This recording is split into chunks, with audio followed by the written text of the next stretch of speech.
are coming to you from Target Field in Minneapolis, Minnesota, where tonight WGN Sports on My 50 presents White Sox baseball. It's Jose Abreu, Javi Garcia, Melky Cabrera and the Sox as they get set to butt heads with Paul Molitor's feisty Minnesota Twins. Hi, everybody, and welcome. I'm Ken Harrelson with Steve Stone as we get set to bring you game 2 of this 3-game set. In the opener last night, we grabbed the lead after coming back 4-0. We were trailing. Grabbed the lead 5-4, but they scored 3 1/8 to win it 8-6. But this year, we've been getting a look at some of the rookies that are going to be with us in the future. And for one of them, the future is now, and he's on the bump tonight. Carlos Rodon has been just terrific, and you only get one chance to make a first impression. His first impression has been good, and he's getting better. His last 4 starts, 2-1 with an ERA of 1.61. Overall, he's 6-5. His ERA is just over 4. And by his own admission, he's starting to learn how to pitch. He's starting to take a little something off, put a little something on, and both of those sliders are outstanding. His mound opponent is Tommy Milone. As you can see, last time he faced our Sox, 6 innings, 10 hits, and a couple of earned runs. But lifetime, he's 3-0 against our Sox. He falls into that category of soft-tossing left-handers, and they usually give the Sox a whole lot of problems, and this ballpark gives them a whole lot of problems. They're 1-7 this year in this park. Well, they talk about football getting bigger and stronger and faster, basketball getting bigger, stronger and faster. Last night we saw a couple of very strong right-handed hitters. It's really nice to see young, strong hitters burst on the scene because for a long time we didn't see guys like this.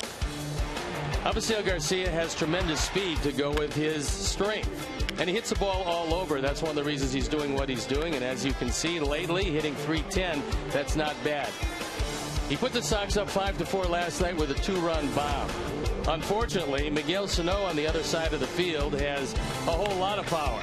As you can see, hitting .343, and that's over the last 3 weeks. This guy can hit him out any part of the ballpark, and unfortunately we saw it up close and personal last night. A titanic shot making it 5-5. So Sano is one of those young players with power to all fields. He's entertaining to watch. He's not entertaining to pitch to, but hopefully tonight Carlos Rodon can do that.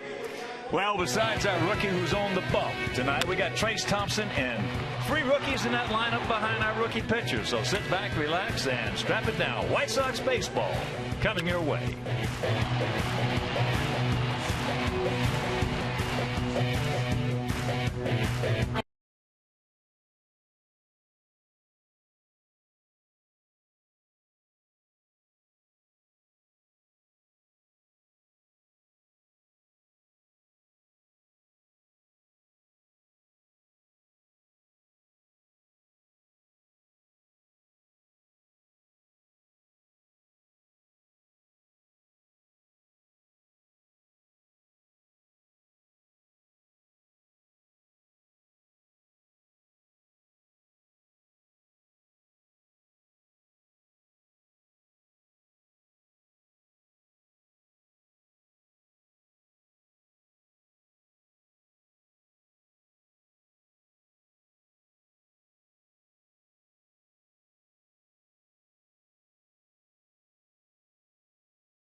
just a few minutes before tonight's first pitch between the White Sox and the Twins. And earlier today, Robin Ventura, talking about his lineup, realizing that Eaton and Ramirez were not in the lineup, was asked about the lineup changes and Tyler Saladino playing shortstop. With the righty going, I think, some of it's matchup, some of it's, I think these guys, you get to a point where you look a little tired and you got to give them a day. I think for Alexi, it's that. Eaton is probably more of just having the righty in there with Trace and keeping Avi in there. And, your roster's expanded so much, so you have a little protection for having Gio DH today. He's basically played third since he's been out there. And last night, we would put that on the sideburn, but shortstop's a natural position. I think he feels better there. As far as just his natural reactions of playing the game, most of them have been there. He hasn't had a ton of experience at third, so to be able to have him there, if you do give Alexi a day, is something that we've had with him here, but you also want to see it. Chicago White Sox baseball in high definition is brought to you by Xfinity, your home for the most live sports. And welcome back to Target Field. It's an absolutely beautiful night. It's cooled down somewhat. And our Sox trying to derail these Twins. The Twins come in just one game back in the wild card chase, so they fought their way right back into it. New York is leading. Texas Rangers are in the second spot, and the Twins one game back. So at home, the Twins are very good at 41-25. On the road, 27-38, which is not great, but not bad. Take a look at the batting averages at home and on the road. There's a vast difference. Runs per game, as you would expect. Almost a run difference between Target Field and on the road. And ERA, much better here. This is very much of a pitcher's park than it is on the road. On the road, 475, and that's been one of the big factors this year. Twins starting pitching has not been particularly good. However, they've won 7 of 8 home games against our Sox. This has been a very tough place to play. Everybody talked about the Metrodome as being a difficult place to play. This place this year is shaping up to be just as bad. Paul Molitor, a Hall of Famer, and we'll talk a little bit later on in the broadcast about how difficult it is for a great player to become a very successful manager. We haven't seen a whole lot of that as the Twins take the field. So let's take a look at how Robin is going to line up our Sox for the game tonight. Tyler Saladino leading off and playing shortstop, and that's new. Melky Cabrera in the 2 spot playing left field in the last 7 games. He's been red hot. Jose Abreu batting third. Then it's Avisail Garcia in right field. Trace Thompson in center. Giovanni Soto is a designated hitter with Carlos Sanchez, Tyler Flowers, and Gordon Beckham rounding it out. The defense, and how they'll line up behind Tommy Milone. A couple of speed burners in left and center in Eddie Rosario and Byron Buxton. Then it's Torrey Hunter, the 40-year-old, in right field. In the infield, Trevor Plouffe, Eduardo Escobar, Brian Dozier, and Joe Mauer at first base. Kurt Suzuki behind the plate, who usually saves his best for our Sox. And Tommy Milone on the hill. That's what the numbers look overall. He's 6-4. His ERA, 3.86. Opponents hitting .259. He would fall into the category of a soft-tossing left-hander. And like most soft-tossing left-handers, he gives our Sox a great deal of difficulty. He's 3-0 lifetime against our Sox with a 164 earned run average. The umpires for the game tonight. Lance Barrett is behind the plate. Dan Iassoni is at first. Dale Scott's at second. And C.B. Buckner is at third. So as Robin tries to figure out a way to beat the Twins in this ballpark, we're ready to play baseball. They've thrown the ball around the infield, and that means it's time for me to throw it to my play-by-play partner, Ken Harrelson. Hi, Steve. Thank you. And once again, good evening, everyone, and welcome to White Sox baseball right here over at WGN Sports on My 50. Before we show you our picks to click, you at home select yours as Tyler Saladino in that leadoff spot and playing shortstop tonight. And the first pitch of the ball game taken up high.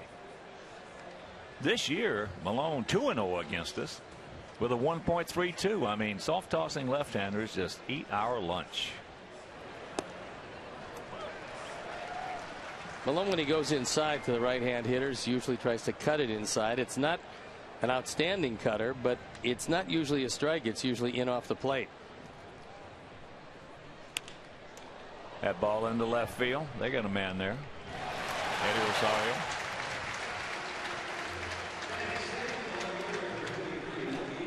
Sox come in hitting at .251 as a team with a 3.98 ERA.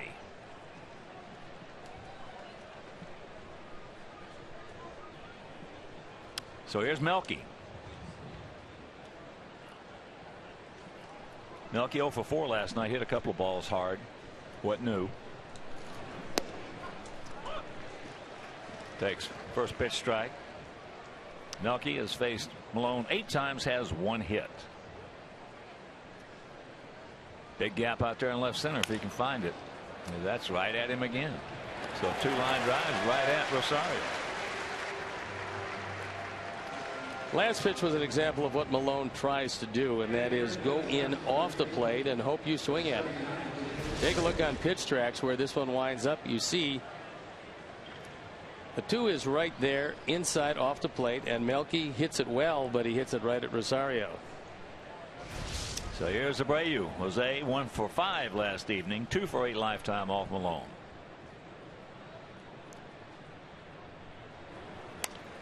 Big rip. We saw in batting practice from our ball club quite an exhibition of long distance hitting. I wish we could transpose some of that to 710 or 715. So what you're saying is Malone wasn't throwing BP? No. No. Mark Parent wasn't. No, there was some absolute, I mean, it was fun to watch. From this guy here, went off the facing of the upper deck out there in left center. Well, if Mark steps out there and wants to pick up a couple of innings, we're in probably really good shape. Yeah. Rob Brantley was going over everything. Adam Eaton, I'll tell you what, pound for pound, he can hit it just about as far as anybody. The 1-2 pitch. 1-2-3.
Brought to you by Miller Lite, the original light Pilsner. Cheers, it's Miller time. By Honda. Great deals are happening at the Honda Summer Clearance event. Now it's your Honda dealer. Subway. Make a smart play for savory subs this season. Score more flavor at Subway restaurants. Subway, eat fresh. Ford, America's best-selling brand, inviting you to go further in our fuel-efficient vehicles. Check out our entire lineup at your Ford store or at your local FordStores.com. And by your Chicago and Northwest Indiana Hyundai dealers who invite you to test drive our award-winning lineup today. Visit buyhyundai.com. No score, bottom of the first inning if you're just tuning in. It'll be Dozier, Mauer, and Plouffe to face our 22-year-old southpaw, Carlos Rodon. Takes that pitch outside. Dozier comes in hitting at .246. 26 homers, 68 knocked in. He was 1 for 3 last night with 2 big RBIs, and that's fouled back. He just kills fastballs if it's middle in, especially. He likes the ball down. And he's shown our ball club at least it doesn't matter who's throwing the fastball, but he's going to get a real good swing at it, as his 26 home runs and 68 driven in would illustrate. He's one of the most dangerous leadoff hitters and one of the better second basemen around. Well, he is a better low ball hitter, but he can also get you up high if it's out over the plate. Yeah, he's really made himself a good player. Twins come in hitting at .249 as a team with a 4.17 ERA. And that's popped up. That's playable. Let's take a look at how Paul Molitor's going to line up his Twins. Brian Dozier leading it off, and it's Joe Mauer, Trevor Plouffe, Miguel Sano, Torrey Hunter, Eddie Rosario, Eduardo Escobar, Kurt Suzuki, who's killed our Sox, and Byron Buxton. The defense and how they'll line up. Behind Carlos Rodon, it's Cabrera, Thompson, and Garcia. In the infield, Beckham, Saladino, Sanchez, and Abreu. Tyler Flowers behind the plate. And Carlos Rodon looking for win number 7 on the hill. Here's Mauer. 1 for 5 with an RBI last evening, hitting at .270. 8 homers, 56 driven in. We did learn one thing last night, and this is definitive. You shouldn't face Joe Mauer with the bases loaded. He's a lifetime .361 hitter with the bases loaded, including one last night.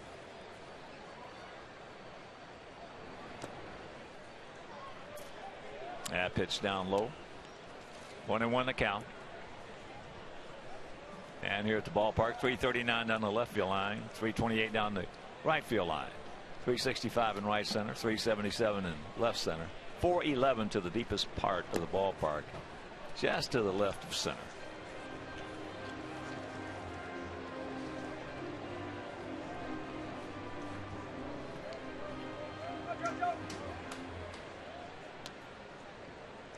Mauer has 1 bat against Carlos, and in that 1 bat he got a base hit.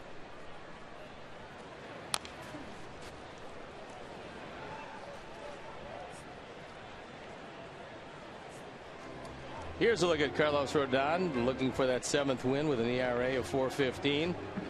He's on for his 20th start of the year. Opponents hitting .259, which isn't all that bad. Only giving up 10 home runs and just a touch under 2-to-1 walk to strikeout ratio. Gordon comes in, makes his own hop. 2 down.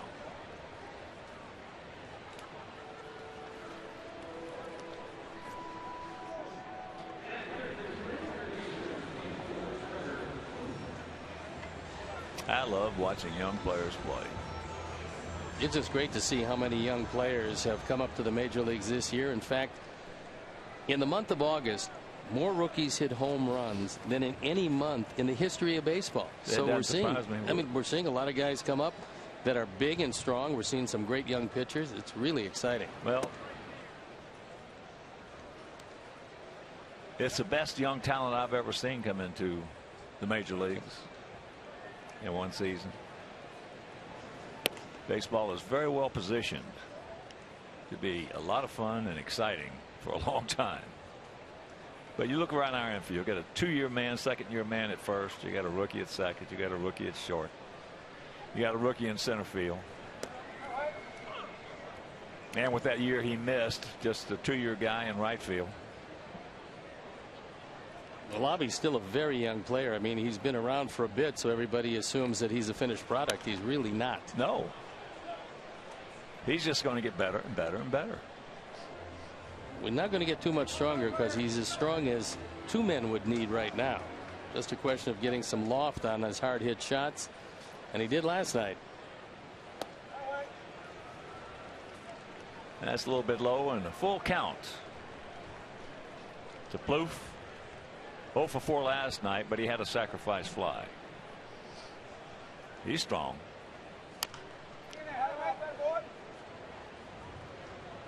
He's seen Carlos a couple of times, and he has 1 hit. The biggest improvement in Trevor Plouffe has been his defense at third base, and they've been working very hard with him on that defensive work, and it certainly has paid some dividends. And that's popped up right side. The Brave. He's good on those. And that'll retire the side. 1, 2, 3 for Cardinals. After 1, no score.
In the top of the first. There you see Gio, Mike Leary, Dave Ross, and the crew. They went with Soto. Steve's going with Trace Thompson and Mike Spadali and Matt Nykiel, Don Esposito, Julie Taylor. We're going to go with Gordon Beckham.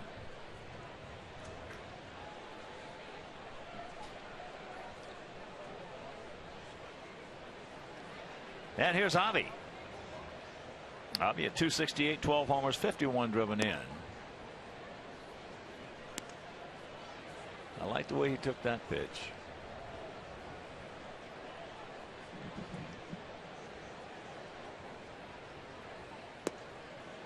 Another change way out in front.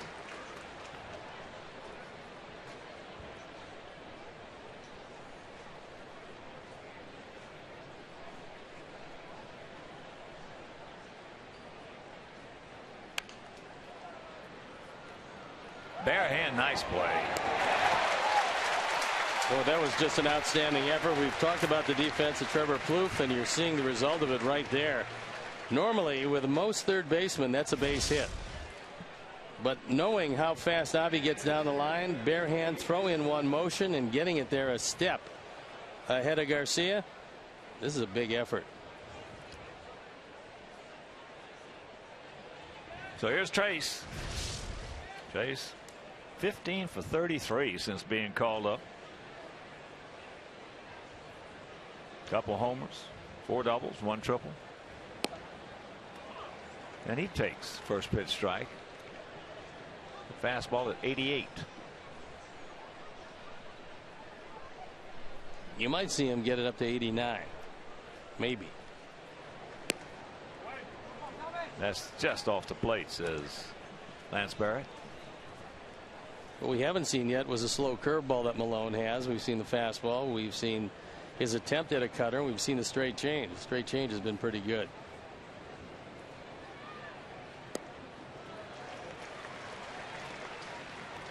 That one at 82.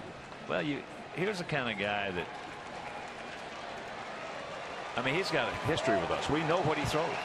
We know he's a soft tossing left-hander. And when you get a guy like that, as that's poked into right center field, Buxton is there, 2 down. When you get a guy like that, you can't cover the plate on him. You have got to get a plan going in, and you've got to pick either middle out or middle in. And that's the way you have to go, because we haven't had much success against this guy. The way we've approached it's looking for the ball. No, most right-hand hitters should take the approach that Trace had, which is go the other way. Because more times than not, when you see the ball in, it's in for a ball. If you see the ball away, that's where Malone will go for his strikes. Well, the vernacular is different now. The semantics are different in talking about hitting today as it were in years past. In years past, when you're going over Malone before the game starts, the mantra would be, hey, just tear him off the mound. Tear him off the mound. Just try to hit, just try to rake him right off that mound. Look for the fastball, and then if you see the change, just try to kill him right off the mound.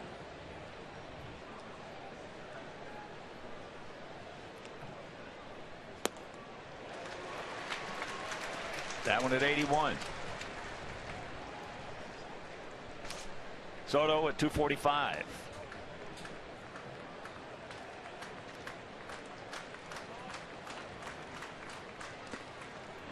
That was the first breaking ball we saw. Yeah.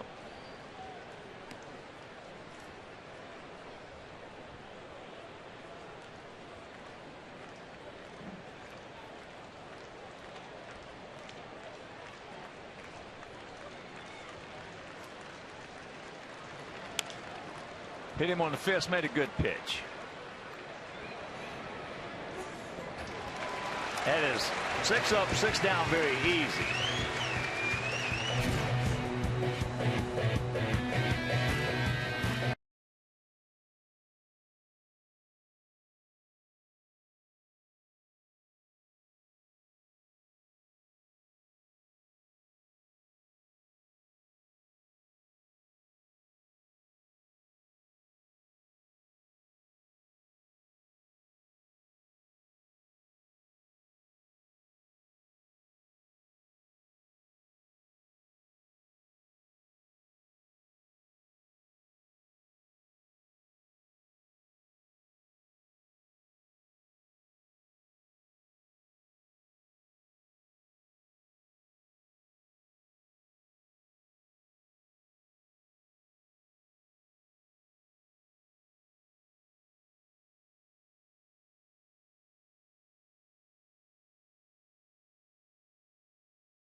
And here is Miguel Sano.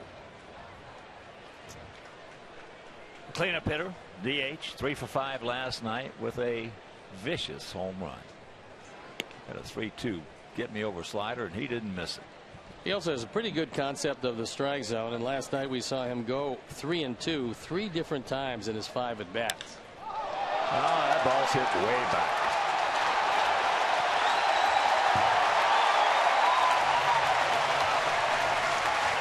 So Sano, who was American League Rookie of the Month for August, he batted .278, 18 runs scored, 9 home runs, 26 RBIs over 27 games, and it's 1-0 here in Minnesota. That's the 15th home run, the 42nd driven in, and what's the frightening part about facing this guy is that he is in the infancy stages of what's going to be an exceptional career. He is so strong Rides that ball out against the black hitting background and seemed to do it rather easily. He didn't even play last year. He had Tommy John surgery and missed the whole season. Pretty amazing hitter. Well, Molitor and I were talking about him yesterday, and Paul said he's fun to watch. Said he's going to strike out, but he's also going to knock in a lot of runs. As here's Torrey. Torrey 0 for 3 last night. He's got 18 homers and 64 RBIs. Well, Paul said that he has a lot of at bats with no contact. He'll walk and he'll strike out a lot. But when he does make contact, he makes very hard contact. That ball is in the left field, Melky. And that's out number 1. There is a look at Paul Molitor, the Hall of Famer. When you think of all the great managers, not only in the game now, but great managers over the last, I don't know, 30, 40 years, why is it that so few great players make great managers? I don't think there's a definitive answer for it. But it seems like that's been the case. Sure, it's been the case. There's no question. A lot of guys, I mean, Ted Williams, who was arguably certainly one of, if not the greatest hitter ever lived, is Rosario can't get it. He was 2 for 4 last night. He helped a lot of hitters on the clubs he managed. Pitchers did not like it. So I think the one guy that I really talked to was a pretty good pitcher about who played for him. He said he's just too hard. He can't tolerate mistakes. And if you're going to do that, it's going to be, it's going to be very difficult to manage. Most of your good managers over the years are guys who really never played in the big leagues hardly. Well, take a look. I mean, when you're talking about Hall of Fame managers, Tony La Russa was not a good player. Earl Weaver was not a good player. Bobby Cox was just taken into the Hall of Fame, was a wonderful manager. I think he was an okay player. I don't think he was a decent player. He was a decent player. Decent third baseman. But there's so many great managers that were just adequate at best players. It's amazing. He gone. 2 down. I can understand for a pitching coach and a hitting coach why being a star would be difficult to translate to a coach, because what you did automatically, it's hard to pass on to people with much less talent than you had. So that's why some of the great pitching coaches weren't great pitchers, because, like Fergie Jenkins was a great pitcher. He was not a great pitching coach because he couldn't tell a guy how to consistently throw a slider low and away and it would always go there. Fergie could do that, but teaching it is something else. Saladino. The long home run by Miguel Sano. It is 1-0 Twinkies.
Tommy Malone has retired the first 6 he has seen, so it'll be Sanchez, Flowers, and Beckham. Carlos looks early in the count and tries to take this ball to right or right center. He might have a pretty good shot against Malone, who has really been using the outside part of the plate consistently, and he's going there again.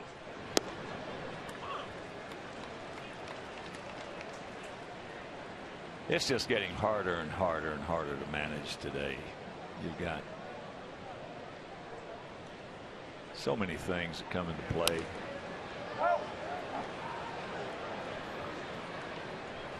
I think one of the big things that really make it a little hard is the fact that you're having more front office people get involved in the lineup. There's no doubt that that's a difficult scenario for a lot of managers who don't have control of their own destiny. You cannot take the lineup out of a guy's hand. If you do, that's off the end of the bat up to the middle, and that's going to be a base hit. Couldn't come up with it. Should be. But yeah, that's the most precious thing that a manager has, because he has the best feel of anybody for the guys in that dugout. So when you get guys sitting up, you know, and having big input into the lineup, that makes it tough. You got 2 managers, one of the greats, Hall of Famer Paul Molitor. Robin Ventura was an exceptional player. They're going to give him an error on that play, which is a bad call. Well, that's a tough error to make. Yeah, that's a bad call.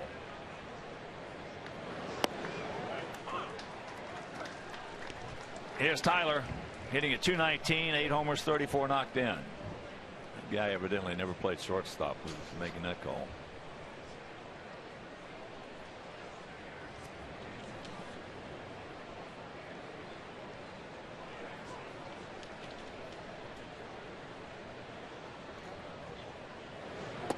That's low and in.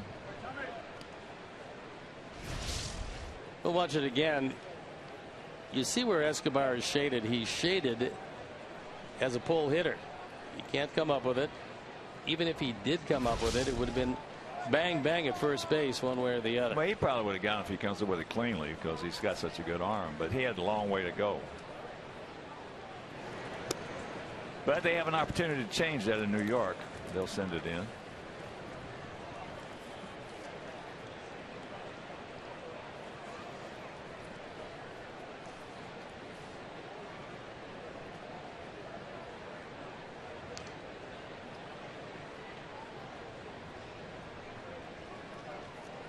There he goes. Robin helping Tyler out on the hit and run.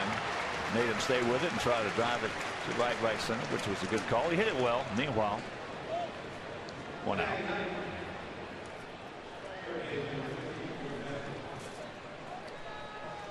Cover all the bases for just $79 by purchasing an Abreu 4-pack. Each pack includes 4 upper game box seats, 4 hot dog value meals, and a parking pass. Abreu 4-packs are available now for all remaining Monday through Thursday games. Visit whitesox.com/Abreu to purchase yours today. So Sanchez at first, and here is Beckham. He got one at bat last night and got a base hit.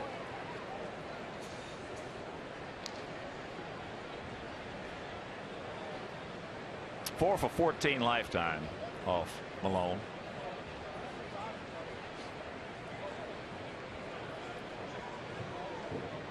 Gap out there in left center.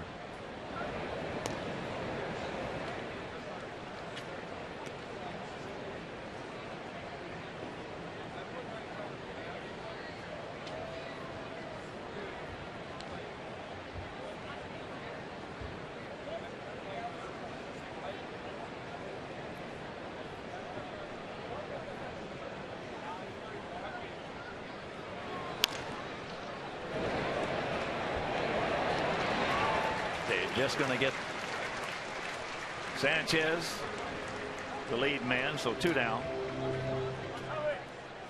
That was a slow developing play in the hole, and even with that error that they charged to Escobar, He's made just 5 errors this year in 99 games.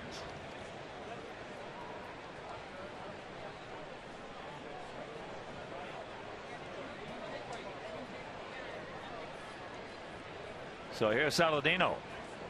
He lined out to Osorio in left field.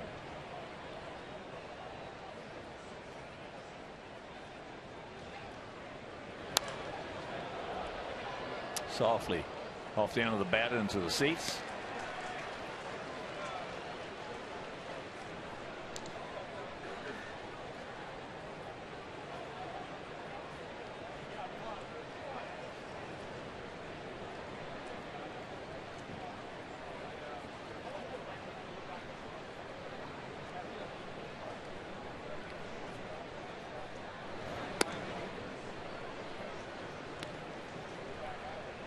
Malone originally came to the big leagues.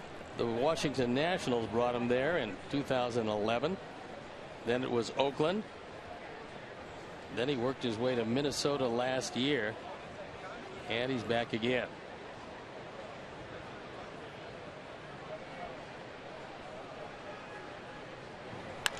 And there is a solid single. So Beckham will pull up at second. Now you can cancel the post-game show.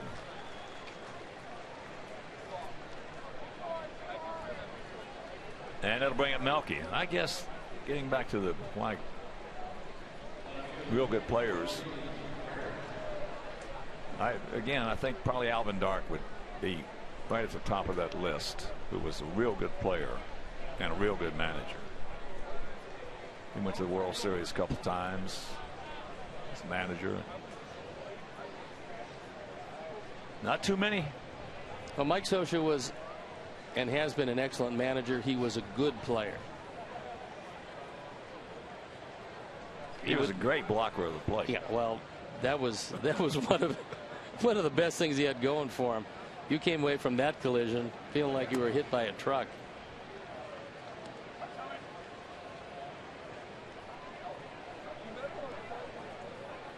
With runners in scoring position, Melky's been awfully good, hitting close to 340.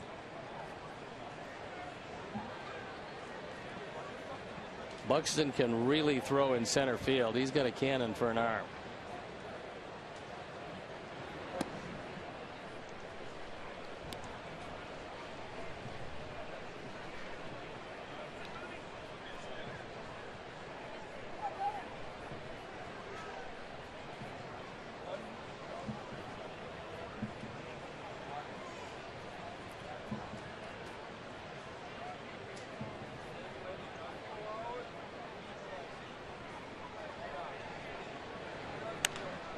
That ball hit hard but foul.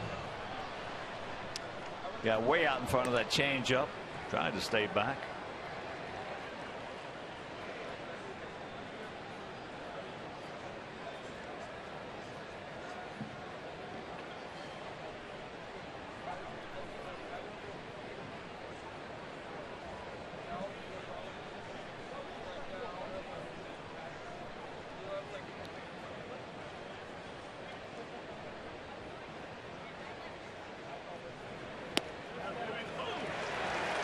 Ball's outside. Well, Melky is letting Lance Barrett know that it was off the outside corner. But count evens at 2, and you'll see where this pops up. You see the 4. Suzuki tried to ease it back over the corner, and he got the call.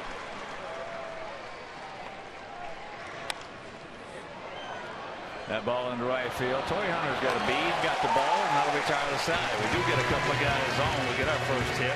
Should have been 2. Meanwhile, it's 1-0 Minnesota.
Check out the White Sox baseball blog at WGNTV.com, sponsored by Jeff Vukovich, your local nationwide insurance agent serving the area for 37 years. To join the nation, visit JeffVuk.com because Nationwide is on your side. Kurt Suzuki, Byron Buxton, then back to the top of the order with Brian Dozier. Long home run by Miguel Sano. It is 1-0 Minnesota.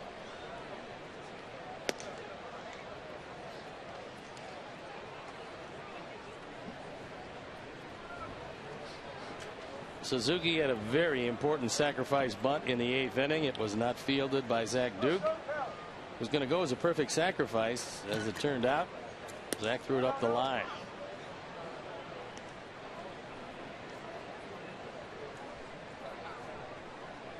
Certainly helps if your catcher can lay a bunt down anytime he wants to, and he's got 6 sacrifices this year.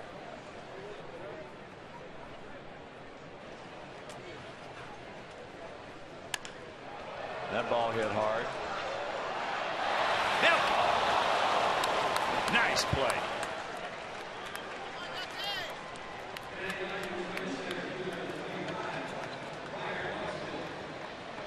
Good jump.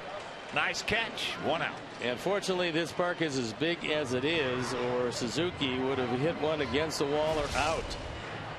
Melky got back on it, and at the last instant, he just reached up and took at least 2 bases away. Good timing. Good play.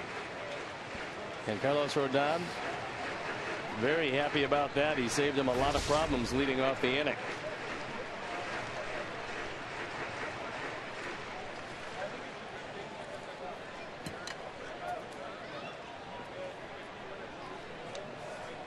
Here's Buxton. He was 0 for 4 last evening.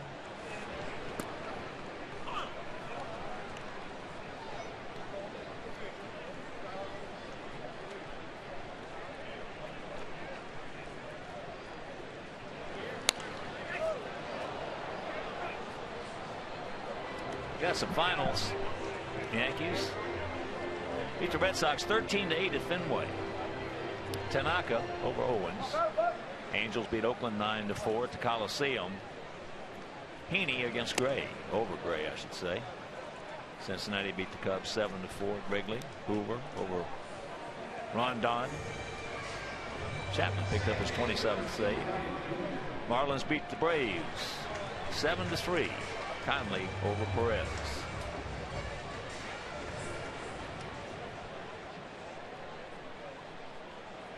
Buxton now has at least 1 strikeout in 21 consecutive games, and that's not a record you would like to have. Dozier fouled out to Flowers.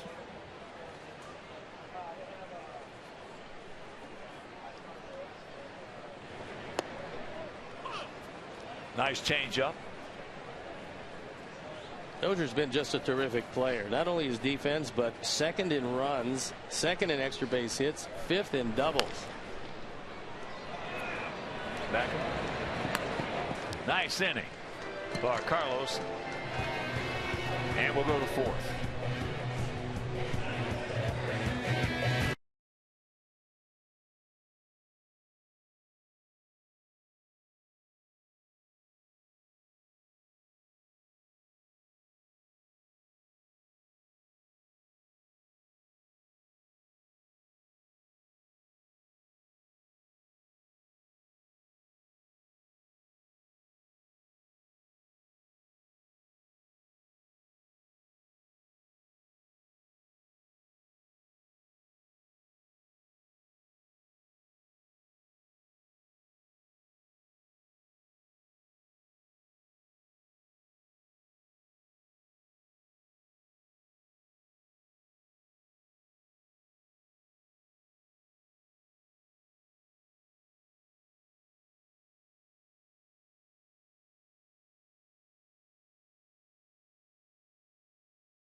the light speed and head out to the ballpark for Star Wars Day on Sunday, September 13th, presented by Kohl's.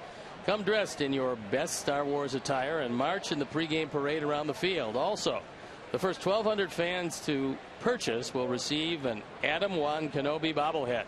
For specially priced tickets, visit whitessox.com/Star Wars. Top of the fourth inning in a 1-0 Minnesota lead. Abreu to lead it off. He struck out on the changeup his first trip. Big gap out there they're giving him in left center field.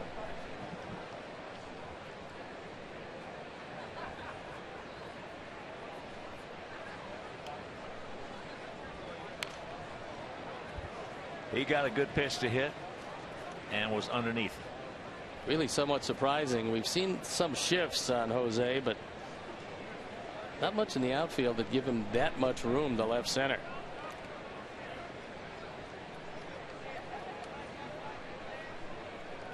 The 0-2 pitch.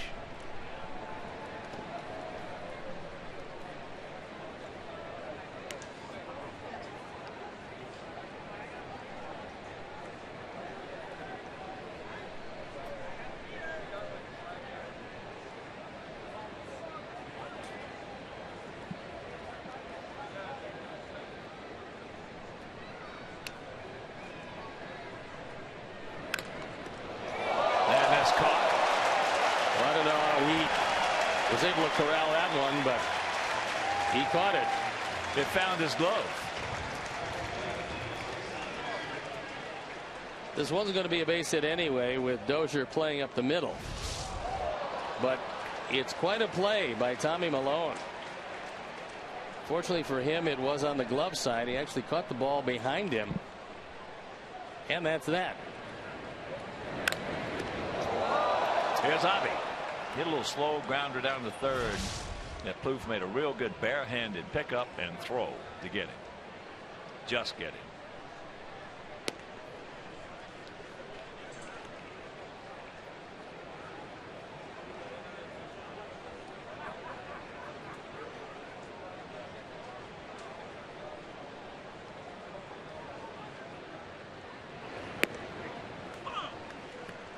And that ball's outside. Lance Barrett is giving a couple inches off the outside corner to Milone. He has given Tommy Milone a couple of them. Hadn't seen him give Rodon any out there.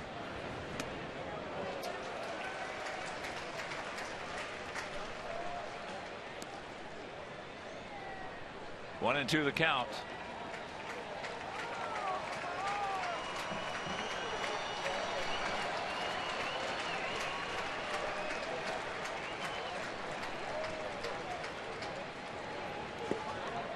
Breaking ball.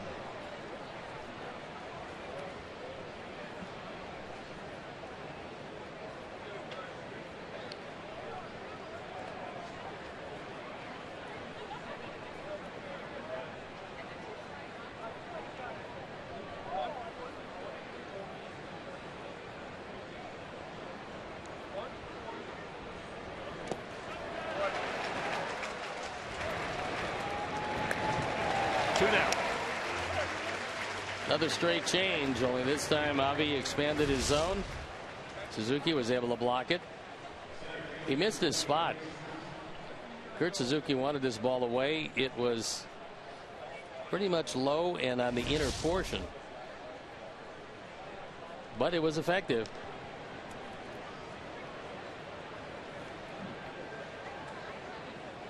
That'll bring up Trace Thompson. Trace lined one in two. Right center field as he takes a curveball strike.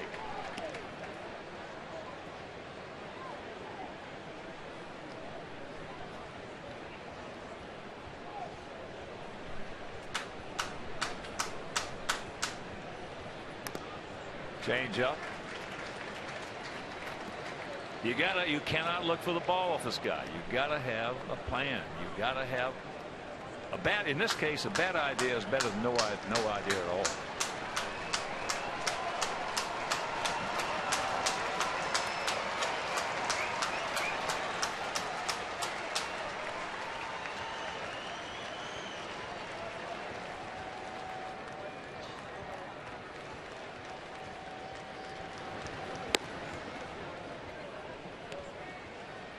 way outside at 81.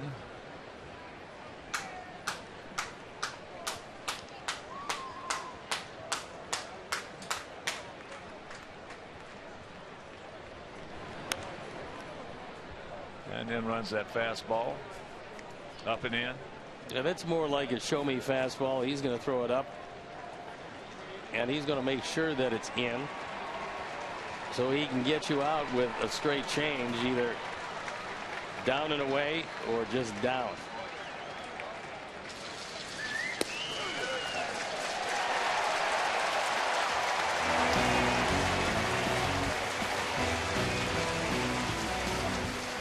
Well, that's 1-0 still.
There is a look at one of the great songwriters and artists and movie actors in history. It's Paul Simon, who's a good friend of Paul Molitor's. He invited him to the game, and not surprisingly, he's got good seats.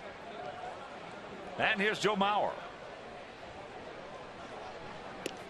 Takes a breaking ball strike. Mauer grounded out to Beckham at third.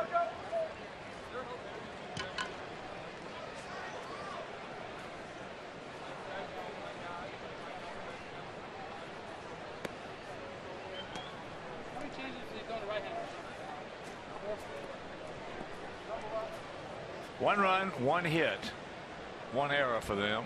No runs, one hit, no errors for us. That one hit for them was a long home run to dead away center field by Miguel Sano.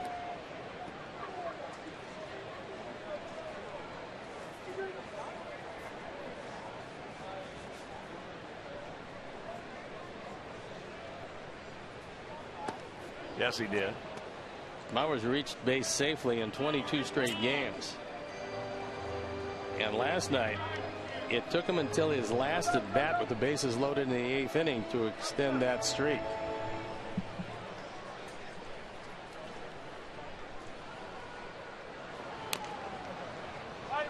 Ate him up right there.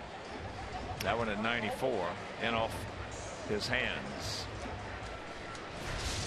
Good location for the fastball, especially if you don't want a guy to put it in play, because that ball was a good 3 or 4 inches inside, and Mauer able to just foul it off. That's all he could do with it.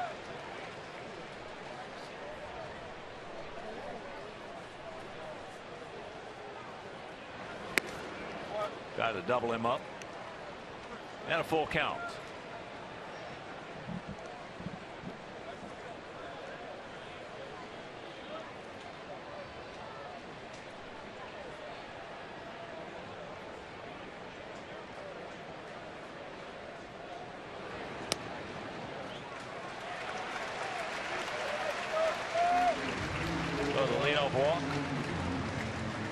He tries a slider inside, and wouldn't necessarily be a bad pitch, but it didn't get the corner. And it's the 7 that lights up. You see where it is as Mauer now has extended that on base streak to 23 games. And here is Trevor Plouffe. Hit a high pop up. Corralled by Jose Abreu.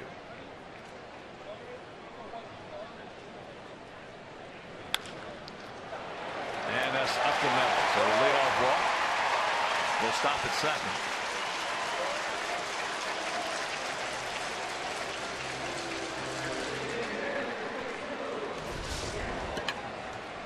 Plouffe goes after the first pitch, and he gets a fastball right down the middle and takes it right back up the middle.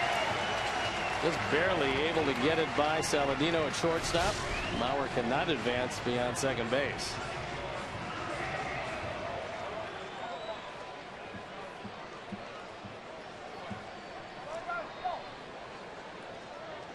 So here's Sano. 15 homers, 42 knocked in.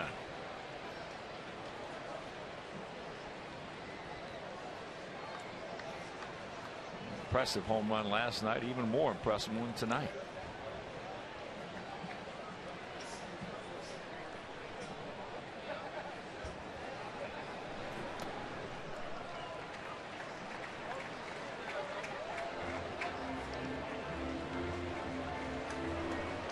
Last night, that home run to left field tied up the score at 5-5. Came off Nate Jones, and it was a 3-2 pitch.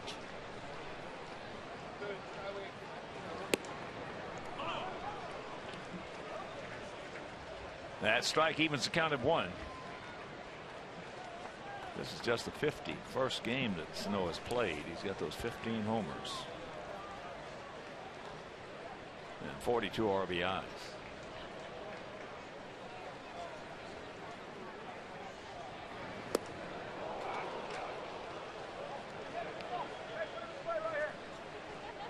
Good hard slider down and in, and he swung over the top of it.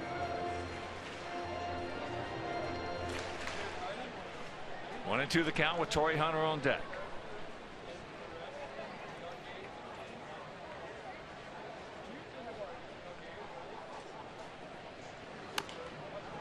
Another one, and that is foul.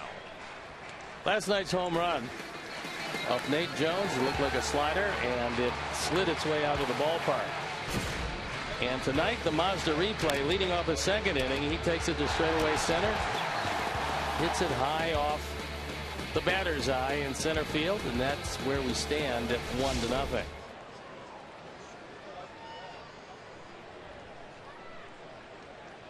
Hard, high, slow, low. Get over there. Is they going to go? Now they get the double play. Sano was not running. His hamstring has really been bothering him, and that's only the second double play he's grounded into. So a good job of getting over to first base. As right here you see him, he's not going to be able to run anything out. So they figure it's better to have the big guy than occasionally ground into a double play. So a good job by everybody there. Good job by Abreu. A good job by Sanchez, and a good job by Rodon. And here's Torrey.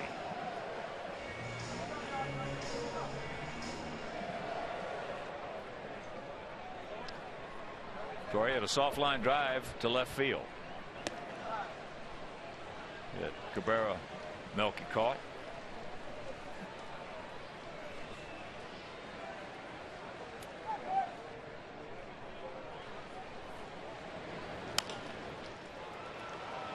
Beckham. And that'll return to the side, so he pitches out of a 2-on, nobody out situation.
Sox fans, you can manage the game along with Robin by logging on to WGNTV.com and click on the WGN Sports Game Zone banner for the latest stats and information. Sox Game Zone is powered by Robert Morris University, Illinois, offering over 55 athletic teams, and that's more than any other university in the state. For more information on RMU, visit robertmorris.edu. Gio Soto will lead us off here in the top of the fifth inning. Soto, Sanchez, and Flowers. Big hack of the changeup. He popped up the Dozier. And talking about production from our catchers, Soto and Flowers. Between the two of them, we have 16 homers and 54 RBIs. As there's a strike in the count of 1-2. That will rank 7th in the league in home runs and 8th in the league in RBIs.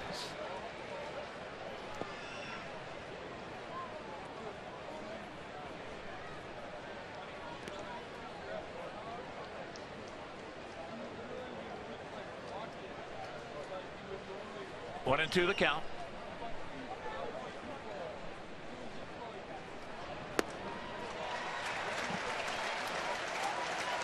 There's that change. Sox fans, Saturday, September 12th, it's halfway to St. Patrick's Day, presented by Miller Lite. First 20,000 fans ages 21 and over will receive a White Sox Irish flat cap. So be sure to stay after the game for fireworks. Miller Lite, the original light Pilsner, an official beer of your Chicago White Sox. Purchase tickets today by visiting whitesox.com/SPD. Here's Carlos Sanchez. Should have had a base hit. Now he has one. So the 1-out single. That was a mistake with the changeup as he got it down and on the inner portion. You see Suzuki wants it low and away, but Malone gets it down and in. Cost him a base hit. Here's Tyler. On a hit and run, he lined the ball into right center field. That Buxton made the play on.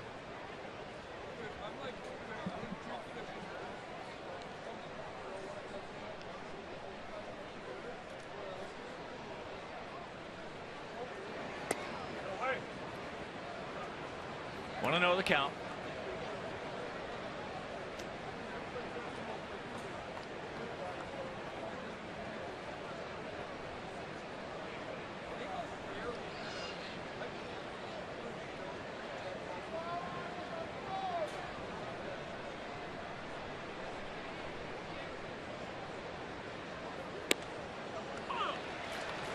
And the count evens at 1. Toronto leading Cleveland 5-1. Josh Donaldson 3 for 4, 3 RBIs. He now has 111. Pretty productive year. Well, he's MVP. Just about in every category you care to mention.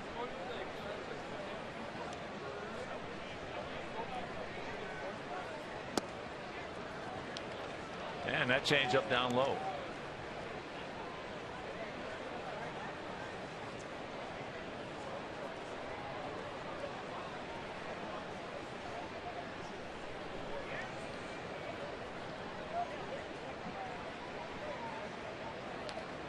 Just a decent lead.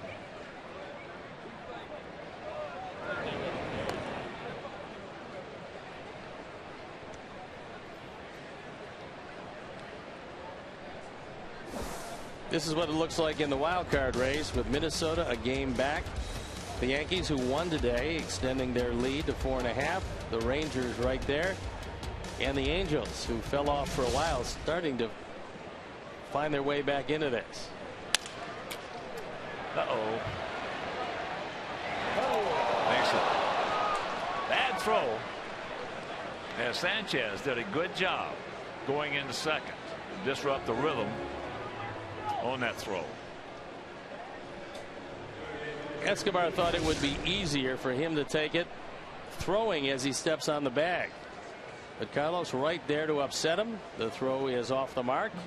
And as Mauer goes up, he can't get to the bag in time. So it's not inning over.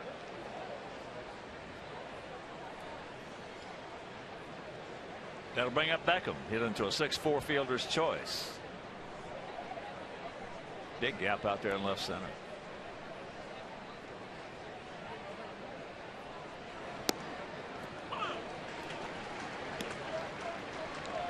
Takes that fastball downstairs for a strike.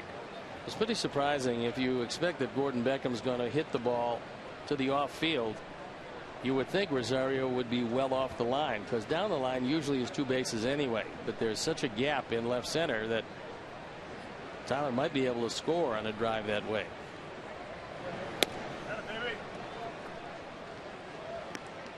One and one the count.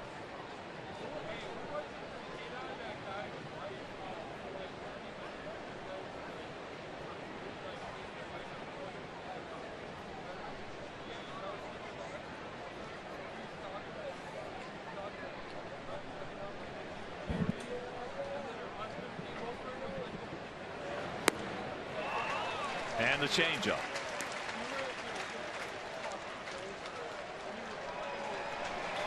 Not from our standpoint, but purely from a baseball standpoint, it's fun to watch Tommy Milone pitch.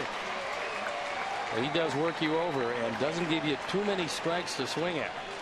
So if you're going to expand that zone, you're going to have trouble with him.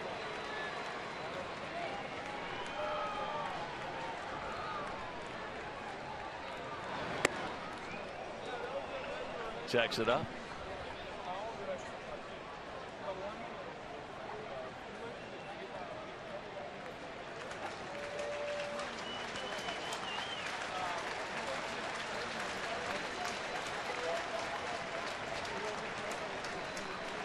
Two out. And the 2-2 pitch.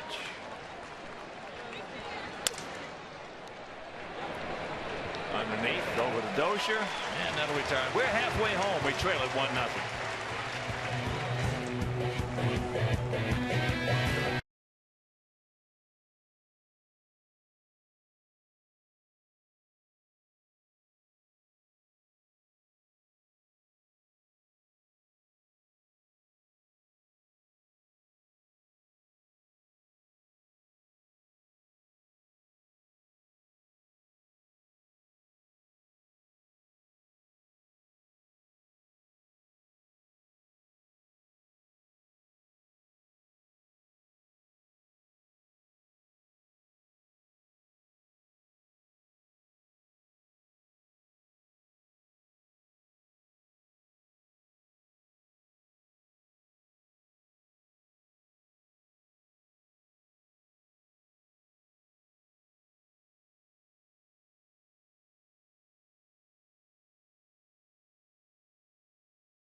Papa John's Pizza. The day after the Sox score 5 or more runs, get 50% off your entire online order at papajohns.com with a promo code SOX5 at participating Papa John's locations. Better ingredients, better pizza. Papa John's. Eddie Rosario will lead off here in their half of the 5th inning. Struck out his first trip and takes first pitch strike. One of the young players, that's 23. You got Sano at 22, Buxton at 21. Slider, 0-2 the count. Rosario's got very good speed. And occasionally some pop.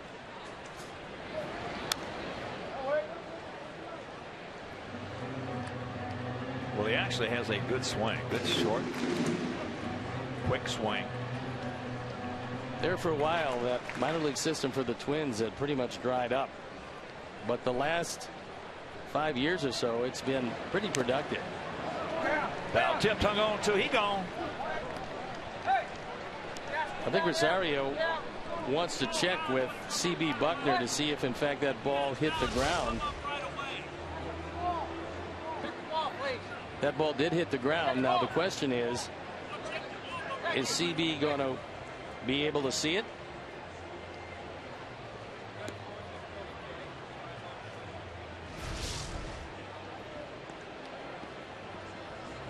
And apparently the answer is no. He didn't see it. So that's okay. And here's Escobar. Eduardo grounded out to short. If you're just tuning in, Sox, look to this lineup. Down the horn, Beckham at third, Saladino with short, Sanchez at second, Bray at first. In the outfield, Cabrera in left, Trace Thompson in center, and Avi in right.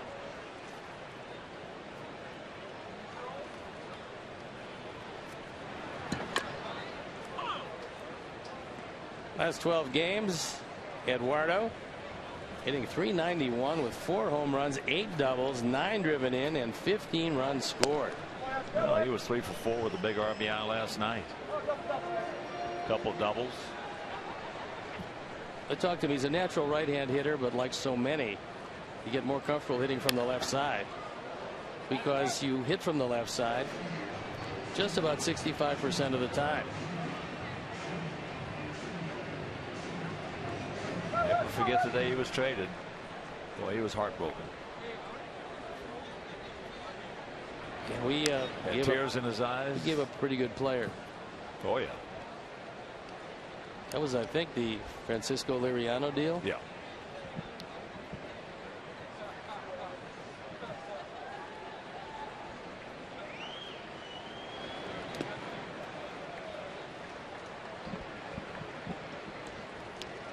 As much as we all loved him at the time, I thought it was a good deal. Unfortunately, Liriano with us couldn't get his changeup over. No. Done a pretty good job with Pittsburgh. Made himself a lot of money. I was going to say a very good job with Pittsburgh.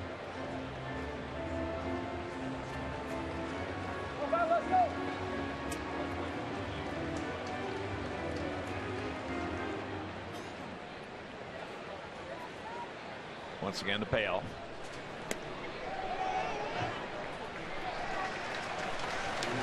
So the walk, that's the second walk.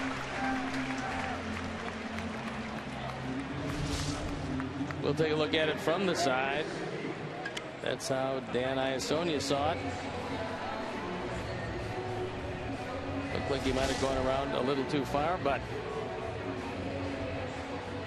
didn't get the benefit of the call, so he's aboard. Well, the last 2 road trips we have had some very, very iffy umpiring. Suzuki lined hard to Melky. Over his head, Melky got a good jump, went back and made a nice catch.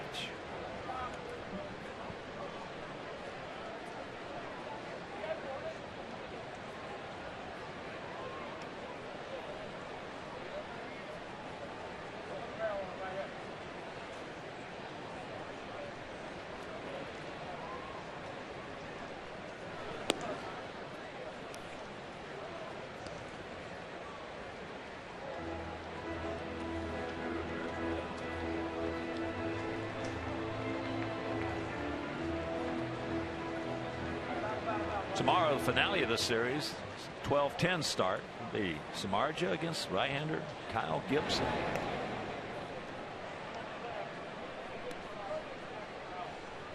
And then after the game, on to Kansas City.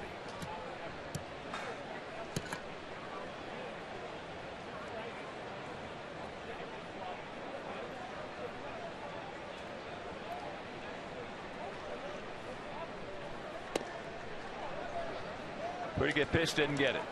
It's a strike for Malone.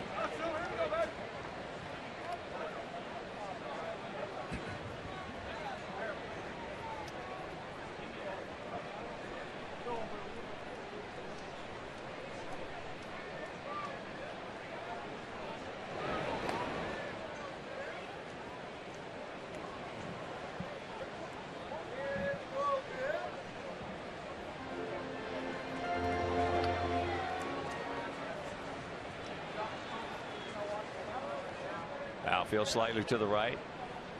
Gap out there in left center.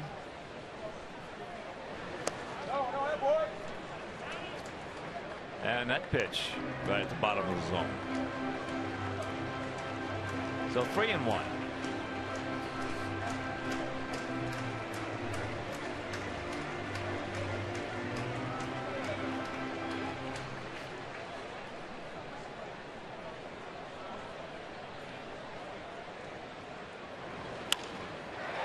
That figures.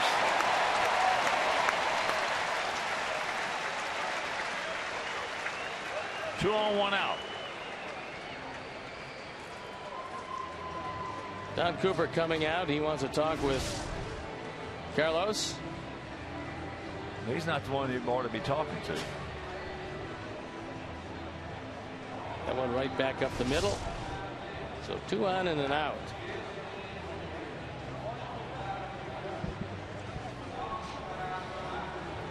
Sox fans, show your team pride with White Sox checking and an official White Sox debit card. Only available at your local Wintrust Community Bank. Go to wintrust.com/White Sox to learn more. Wintrust Bank, member FDIC.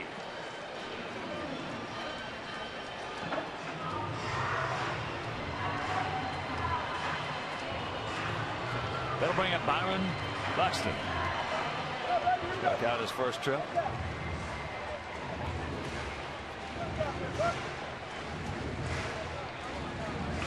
1-3-1 for them. 0-2-0 for us here in the bottom of the 5th inning. If you're just joining us.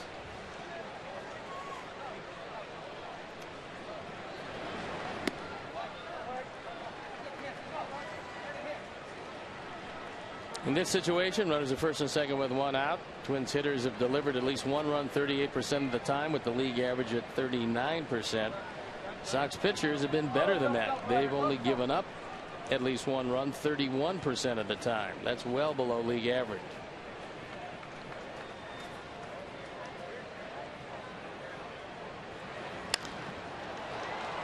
That's into right field, Avi. We'll get it back in. That is out number 2. But here comes the dangerous leadoff man, Brian Dozier, who was fouled out to Flowers and grounded out to Beckham at third.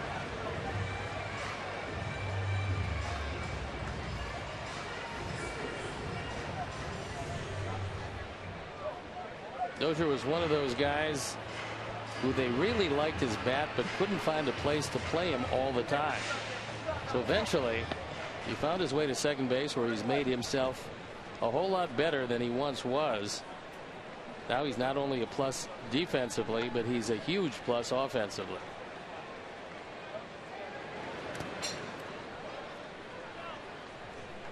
That's down low, ball 1.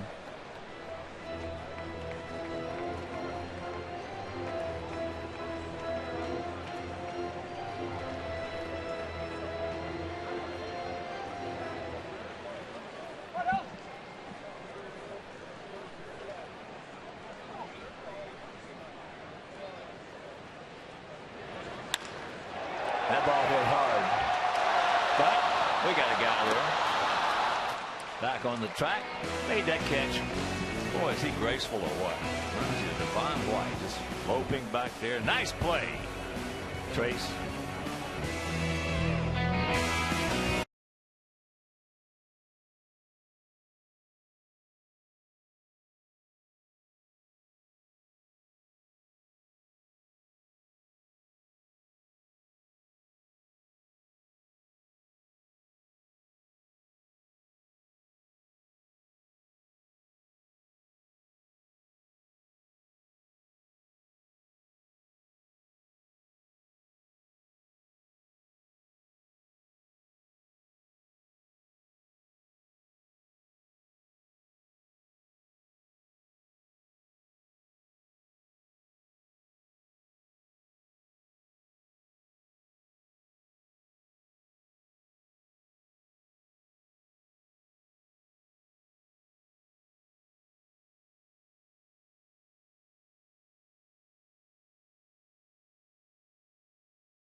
Hey, Chicagoland viewers, it's time for the Subway 6th inning. Text Subway to 97999 right now for your chance to win 6 meals from the Simple 6 menu from Subway.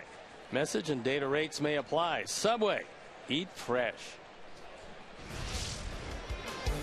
And from high above, it's a shot to center field, and Trace Thompson gracefully goes back, puts it away right at the edge of the track. He can really play the outfield at whatever position you decide to put him in. And the guy that I likened it to was Devon White, was a terrific center fielder for Toronto and a couple other clubs for a long time. He would get places very quickly and didn't look like he was really trying to get there. Well, as Mike Leary would say, he's floating. That's exactly what it looked like.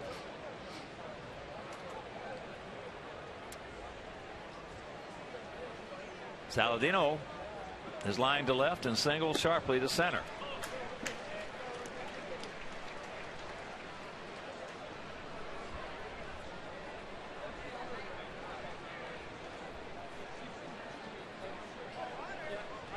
The 1-2.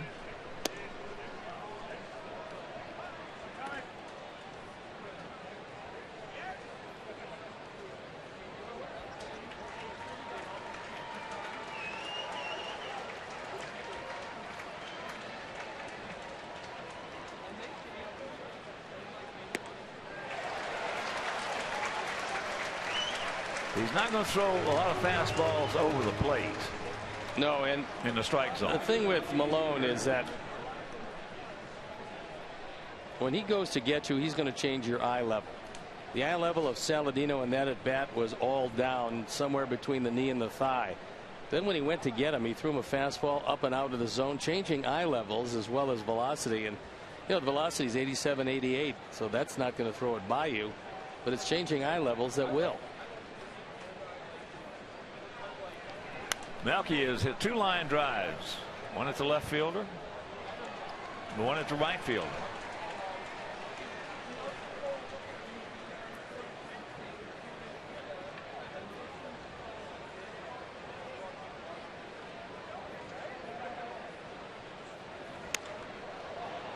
That ball hit high and going foul.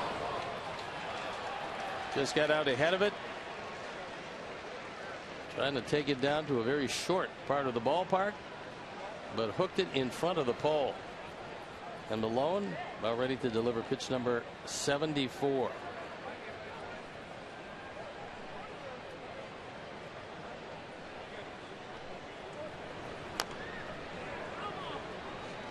Just got a piece of it.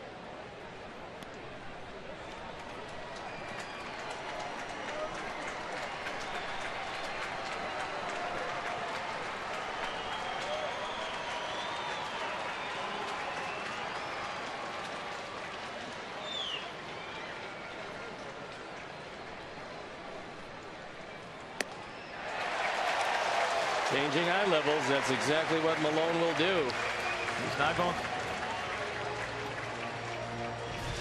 He's not going to throw you a strike. No, not that pitch in the strike zone. Up and out of the zone, and 2 up, 2 strikeouts on 2 fastballs, at least 3 or 4 inches above the strike zone. He's got 6 strikeouts, and here's Abreu. He has struck out. And there is a base hit. So he's now 1 for 3.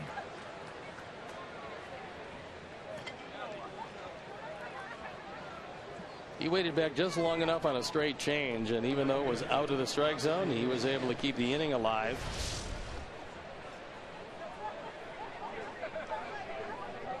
Off the end of the bat. And a chance for Avi.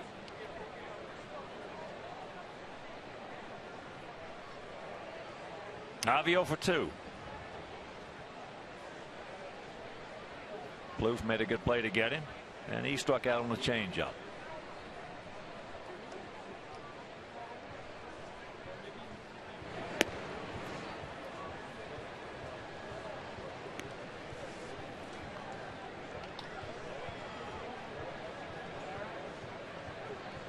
Of the 6 strikeouts 5 of them have been swinging, and of the 5, none of them was a strike. He's not going to be able to throw anything in the zone by you. He depends on you expanding that zone.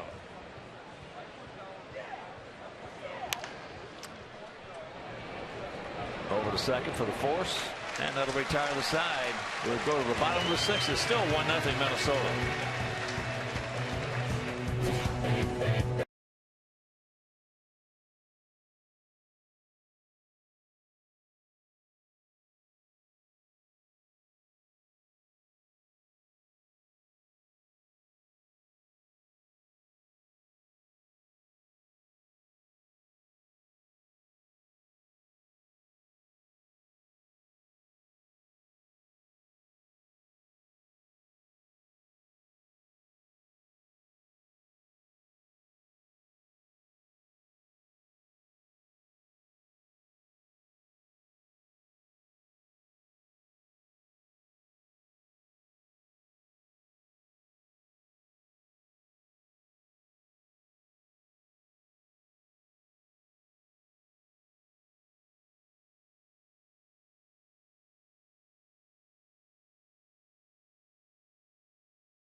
And a 1-0 Minnesota lead.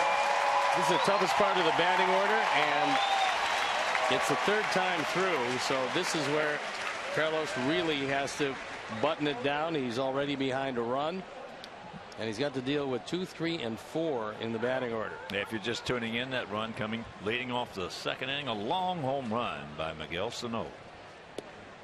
There's first pitch strike. 1-3-1 for them, 0-3-0 for us.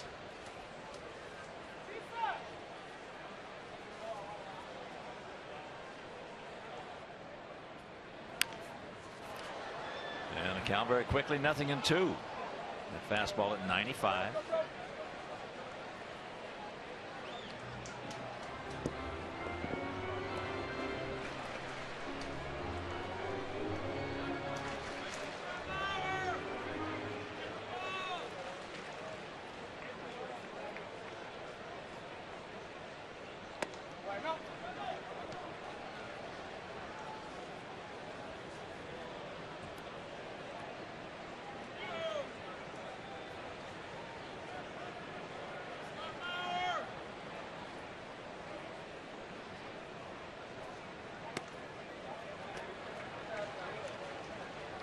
Two balls, 2 strikes.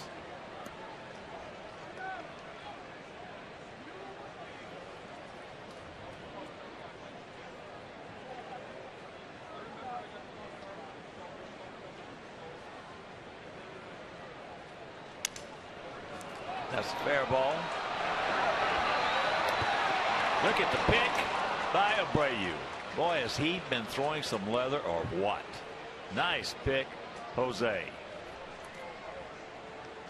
Tough play for the pitcher to make because Carlos has to come in barehanded. Mauer with decent speed. Fortunately, Jose is able to make the pick before Mauer gets to the bag.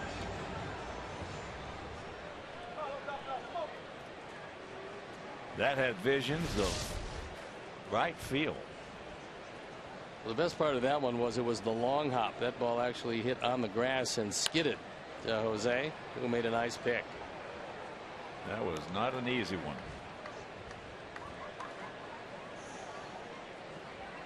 Plouffe has popped up to Abreu and single to center. Takes a strike and the count 0-2.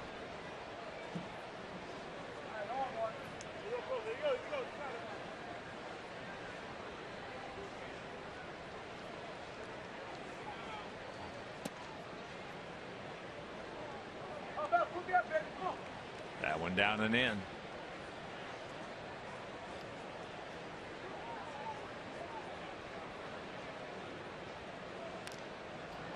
There was a nice changeup. That was a good changeup. He didn't tip it at all, and Plouffe was able just barely to get a piece of it. The key is the same release point and the same arm velocity on the pitch, but moving it back in your hand. There was another nice pick there by Beckham. 2 down.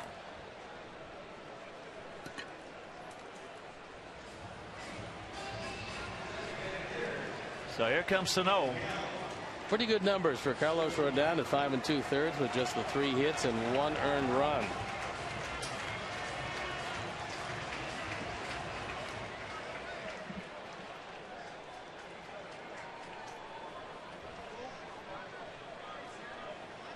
.6'4", 262 pounds. And he is put together.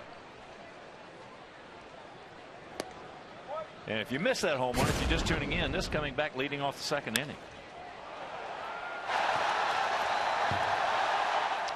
Bounced all the way back on the field. Against the batter's eye in center field. For the game, he's standing out there with Kenneth Vargas, and they look like 50% of a real good NFL defensive line. Vargas is a little taller. Sano is a little wider.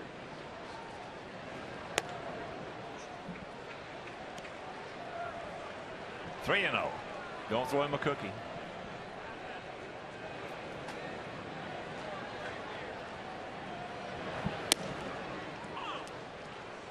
There was a changeup.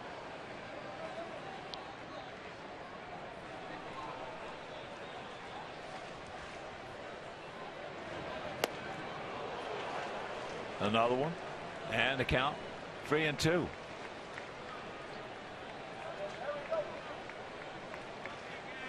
Boy, for a big man like he is, he really has a terrific swing. Also has a good sense of the strike zone.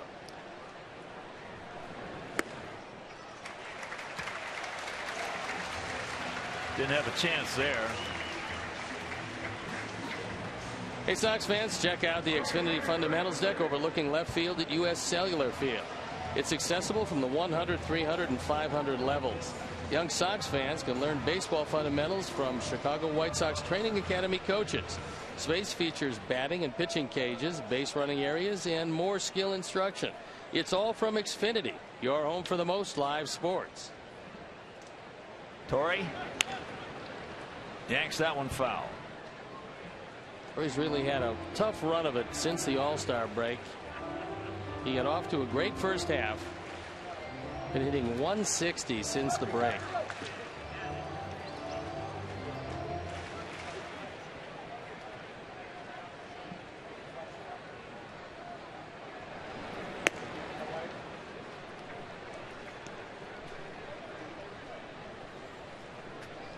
This will be pitch number 91.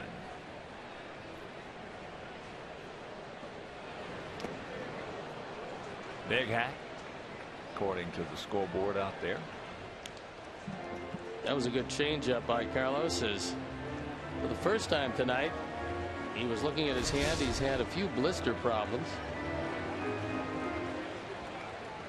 He had Hunter well out in front of it.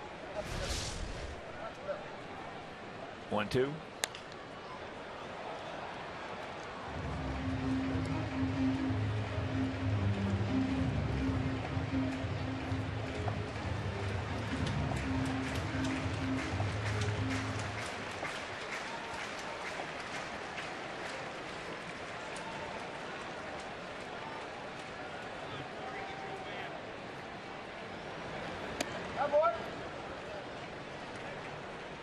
2 balls, 2 strikes, 2 out.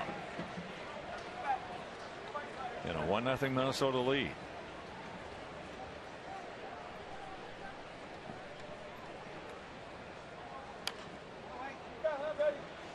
That was a good hard slider down and in, and if you make any contact at all, you're going to hit that ball foul, as 90 miles an hour bearing right in at his knee, and he was able to fight it off and stay alive.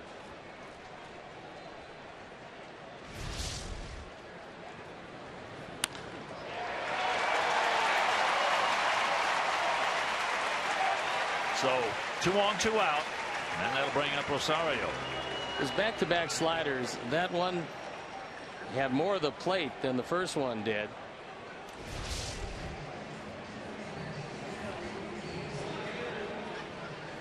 That time driven through the left side as Hunter with his first hit. Tyler Flowers out to talk with Carlos Rodon. And what exactly he wants to do with Rosario, who's been a strikeout victim a couple of times. Both times on sliders. Both times swinging.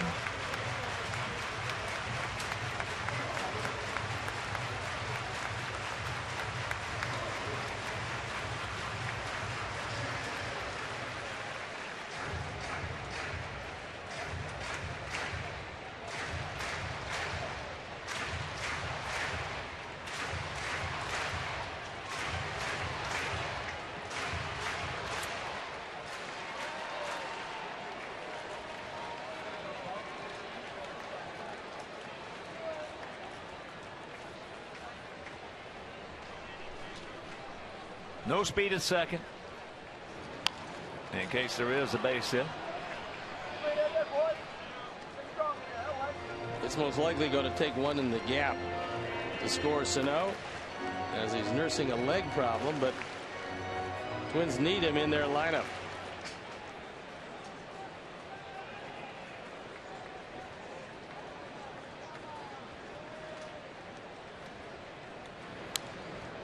There's that short, quick swing of his.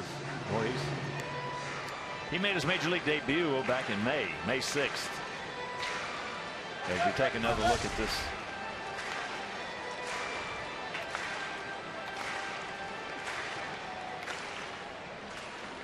This is a 294 hitter in the minor leagues.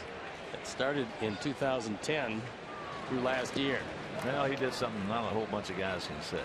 In his first major league at bat, on the first pitch he saw, that was from Scott Kazmir of Oakland, hit a home run. No, I'd say very few guys could say that.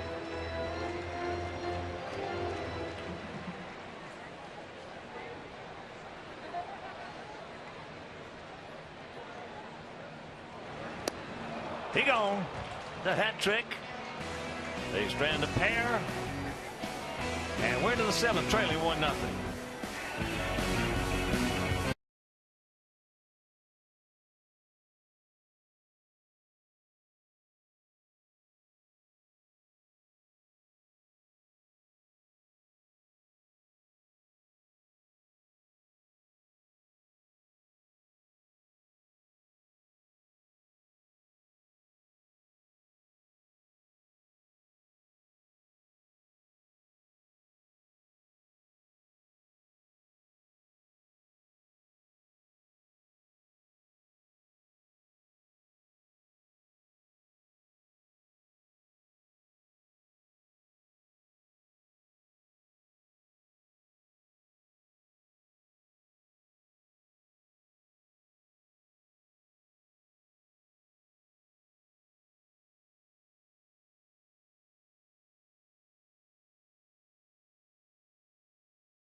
Awfully good. Trevor Plouffe charging a ball, throwing him the same motion.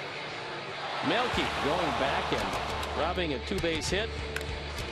A line drive back through the middle that Tommy Milone grabs, and then it's Carlos Rodon and Jose Abreu. Abreu doing the hard part as he picks one and retires Mauer. The Speed Replay is brought to you by Xfinity, your home for the most live sports.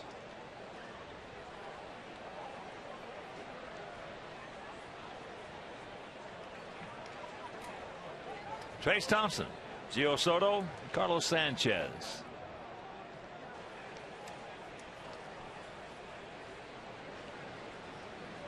Trace 0 for 2. He's going out. Line drive and 2. A little bit right of center and a strikeout.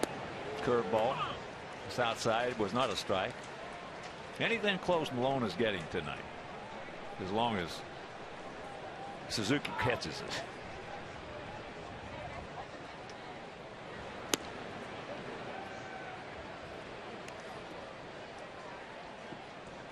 Recently recalled Frankie Montas throwing in the pen. He's got a real good arm. Change up off the end of the bat, and that's out number 1.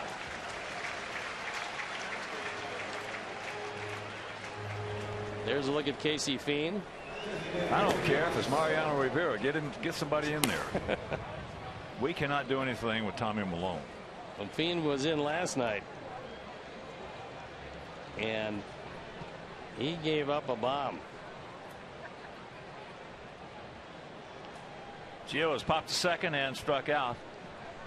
Malone 2-0 against us this year with a 1.32 ERA, 3-0 in his career with a 1.64. There's another pitch that was not a strike called.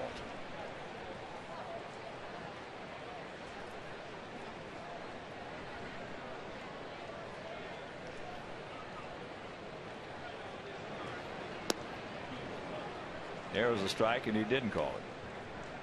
Batting .500.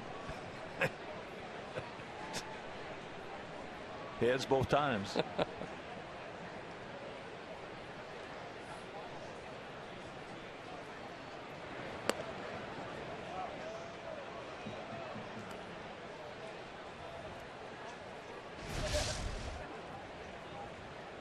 Well, the 3 is lit up, and you see that it's closer than the 1. The 1 was called a strike.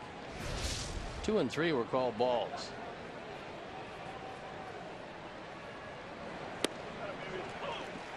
There was a good pitch to hit, and he couldn't pull the trigger.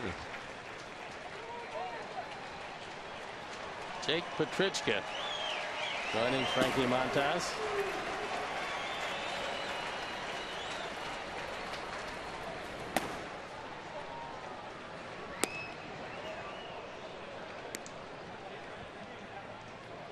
The count is full.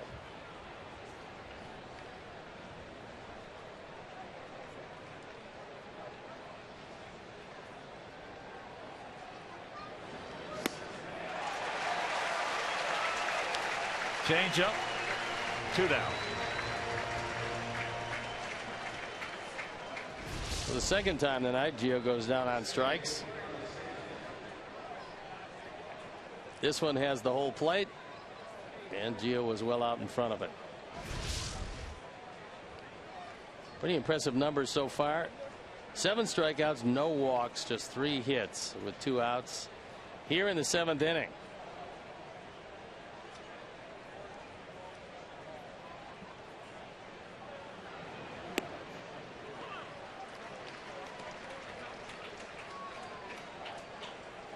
Carlos is 1 for 2. Should be 2 for 2 if you missed that. Official score gave him an error on a ball that should have been a base hit. 1-1.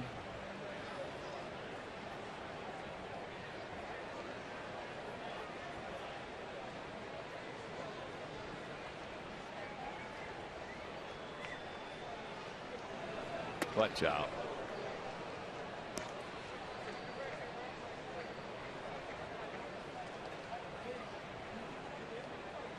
As you can see, not a whole lot of trouble.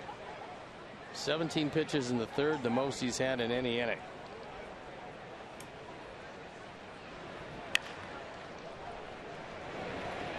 Escobar. 1, 2, 3 innings. 7th inning stretch is still 1-0 Minnesota.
Schedule.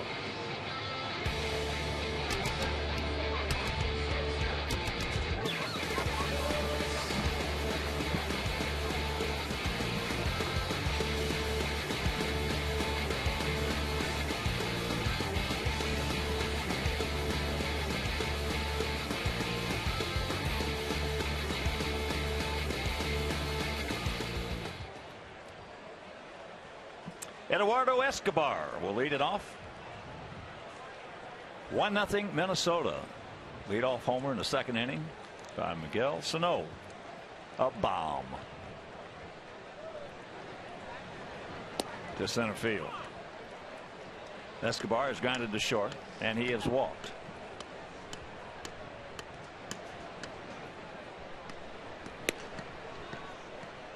Toronto beats Cleveland 5-1. Dickey 10-10 over Bauer 10-11.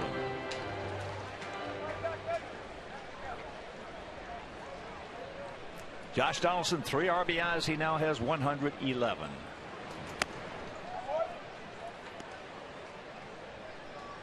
Boy, what a season with the leather and the lumber for Donaldson. Chops that one foul. You'd have to think that he would parlay that into an MVP. I don't think there's anybody really close. No. 100 pitches on the nose for Carlos Rodon, who's been particularly effective tonight. But he trails. Watch out.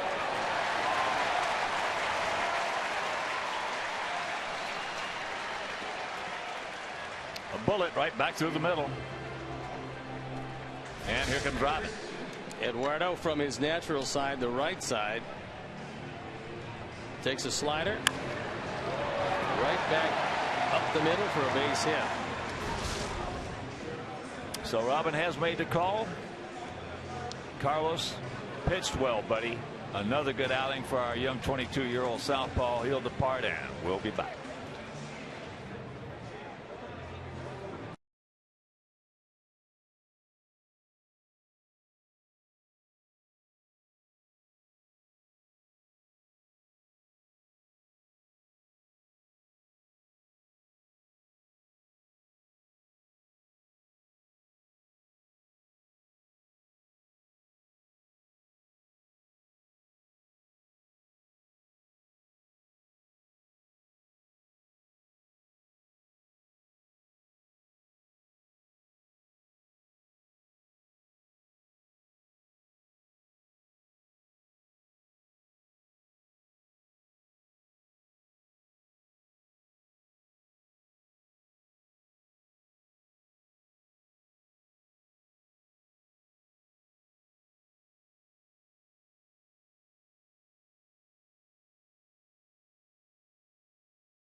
January 18th through the 24th, 2016 at Camelback Ranch, Glendale, Arizona.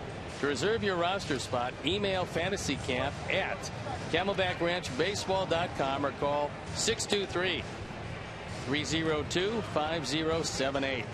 That should be a lot of fun out there. It's always great that time of year. And Jake Petrichka comes in the game at 4-3. His ERA 3.48, on for the 52nd time. He inherits Escobar at first base. There's nobody out here in the 7th inning. What a terrific job by Carlos Rodon, but he'll leave trailing and hoping that the bullpen can nail it down and turn it over to the offense. Pretty impressive. 5 innings and 5 hits and 6+ innings with 1 earned run so far, 3 walks, 4 strikeouts. So Escobar first, nobody out, and here's Suzuki, who is lined to left with Melky making a really fine catch, and he singles sharply up the middle. Kurt Suzuki is a very good hit and run man. He also bunts well. He's a manager's delight. I was going to say, in a situation for Paul Molitor with a 1-run lead, he can pretty much call anything he wants with Suzuki up.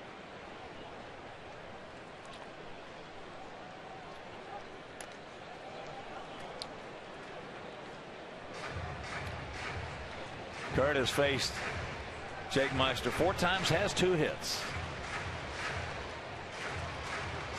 There's a look at the Hall of Famer, Paul Molitor. In his first year as a skipper of these Twins,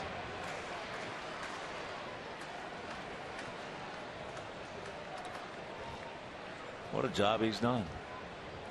Most people pick Minnesota to be dead last. Nobody there. Yeah, a little cross up because Jose Abreu was charging in, and when Tyler Flowers went to first base, the closest to the throw was the umpire Dan Iasonia. That goes E2, but that's miscommunication. Jose comes in, and Tyler trying to pick him off. There's nobody there. Well, if Jose had been standing close to the bag, it'd have been a good throw. Yeah. But he wasn't. Nope, he was not. Now Suzuki with a 1-1 count.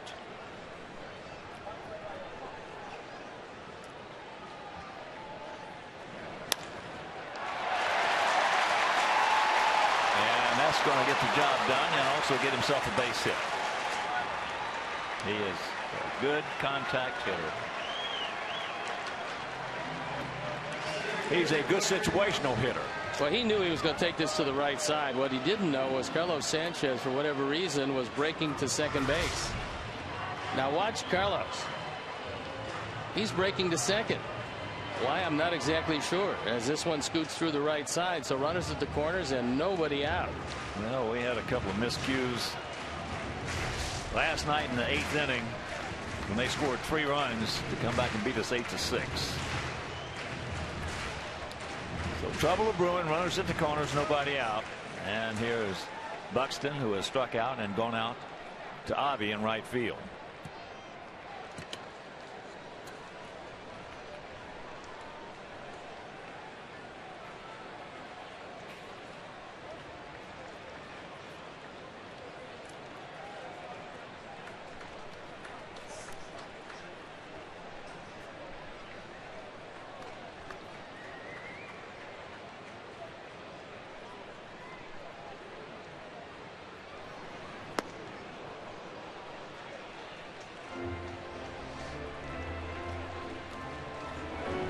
Dan Jennings is loosening up. He's getting ready for Mauer. And most likely.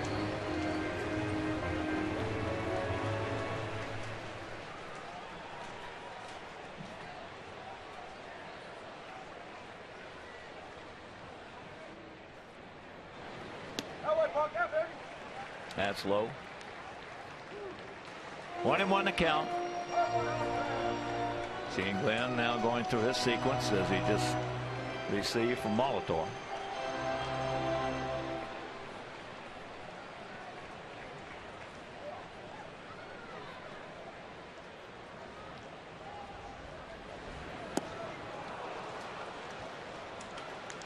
Might want to stay with that pitch that's going to spin a little bit. The old slide ball.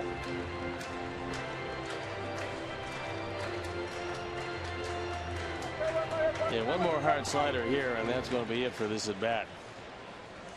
Buxton looks like he's pulling off the ball.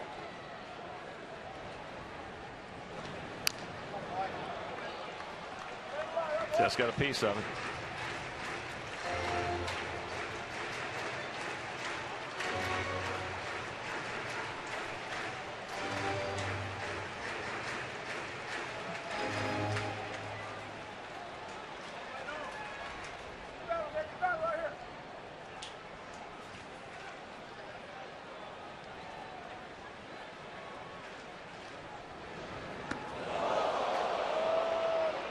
He went to throw a slider, only that one slid off his fingers and almost hit Buxton in the head.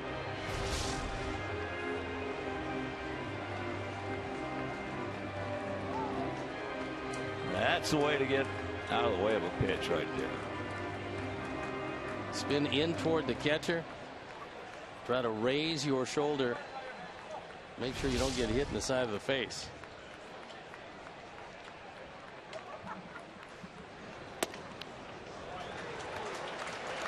Full count with Dozier on deck. Buxton has a total of 3 walks in 87 at bats.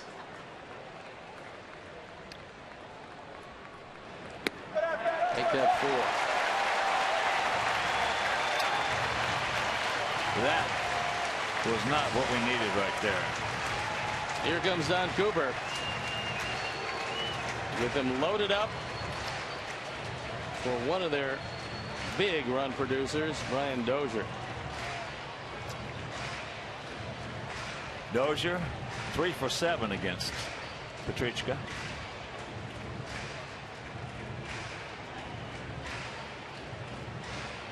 Brian, one of the good fastball hitters in the American League.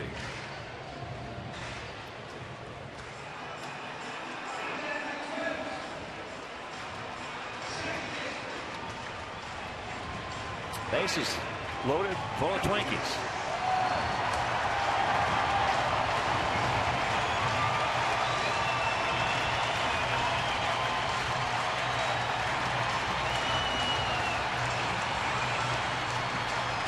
Dozier's one of those guys that's got the attitude when he goes to play in situations like this that he looks at that mound and says, "You're in trouble, buddy." Well, he knows he hits right-handers better than left-handers. Big hack on a 97-mile-an-hour fastball. Jake just reached back and aired it out.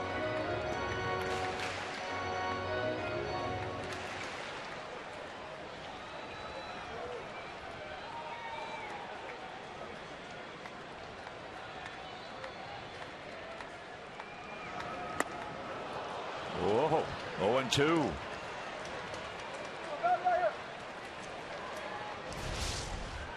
This last one had some sink to it.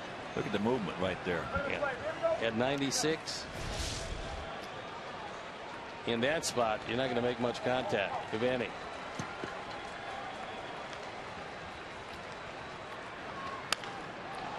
Yanks that one foul.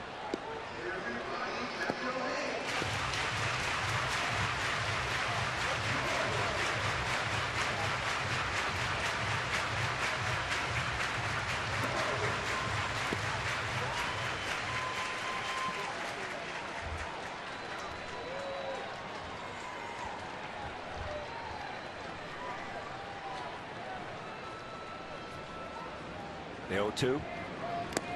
Nice pick by Tyler.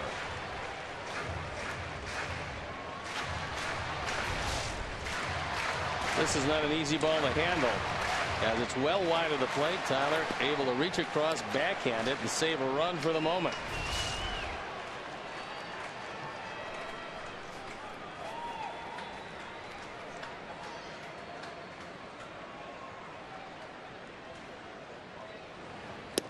He gone. Big out. Big strikeout for Jake. And here comes Robin.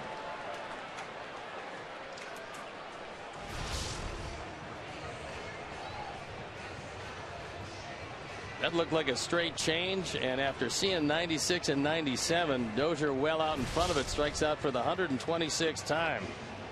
So Jake will depart with the bases loaded, and as he walks out and Jennings walks in, we'll step out and be back after these messages.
WhiteSox.com/connect today. So Dan Jennings comes in the game. He's 1-3, ERA 4.60 on for the 38th time. Opponent's hitting .259 against him, and he's got to face Joe Mauer, who's hit .361 lifetime with the bases loaded, including 1-for-1 last night as he drove in a run. Well, Mauer has faced Jennings 3 times, and he is 0-for-3.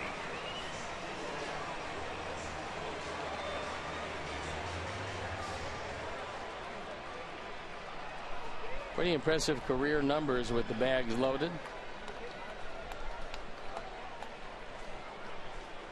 Wonder if he's ever grounded into a double play.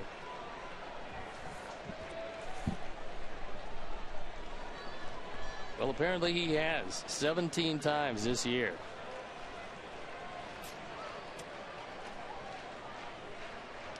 Always a big pitch, first pitch of the sequence. And he grabs a strike with it. I think he was looking for a little more than he got. Most guys who hit well with bases loaded very seldom swing at the first pitch. Very seldom.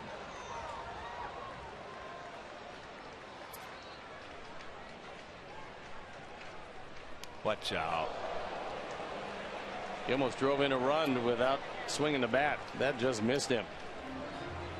This one way inside, and Mauer not taking one for the club. Gets out of the way.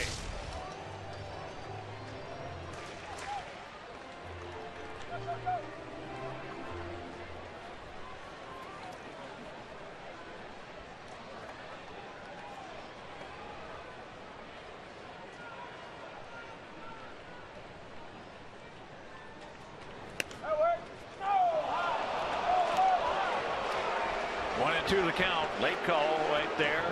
Joe thought that was a little high, and Lance Barrett thought it was good enough. And you see the 3 light up. It had a piece of the upper part of the strike zone.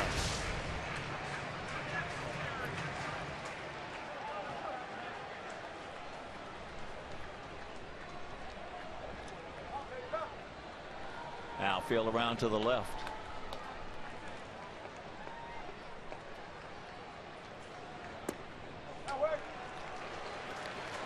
And the count 2-2. Take him right here, Dan. You don't want to go full.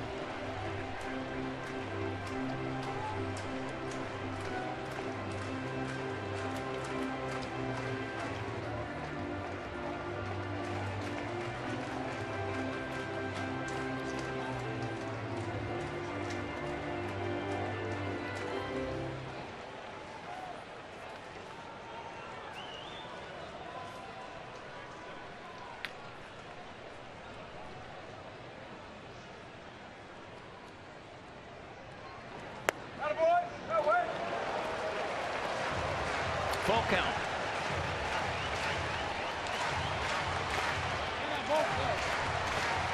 Trevor Plouffe in the on-deck circle.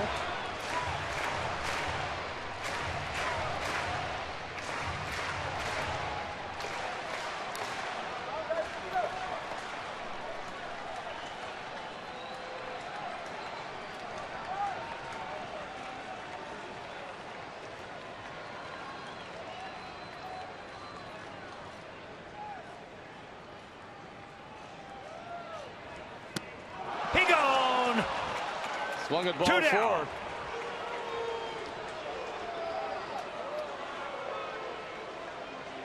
There is a break as Joe Mauer really expanded that zone. That ball well out of the strike zone. But he swings through it. And here comes Robin. So a big strikeout by Jake of Dozier. A big strikeout by Dan O'Mauer. He departs, and we'll be back.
Loaded. Dozier goes down on strikes by Jake Petrichka. Jennings strikes out Mauer. And Daniel Webb comes into the game. Daniel 1-0. He's on for the 20th time. 2.59 ERA. He's going to face Trevor Plouffe with the bases loaded.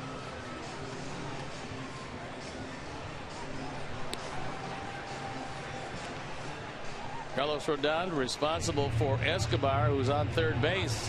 Carlos threw whale of a ball game in 6+ innings. Hoping to see his teammates wiggle out of this one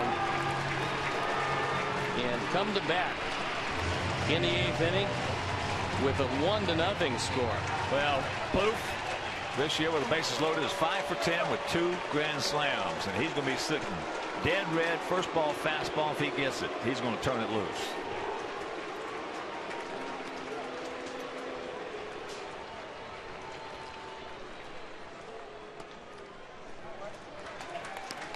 That one at 84.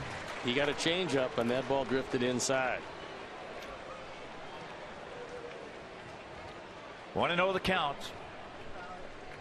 Yeah, he's zeroing in again on that number 1. Another changeup and 2 pitches inside. Now he has got the catbird seat. Great speed at first base for the Twins.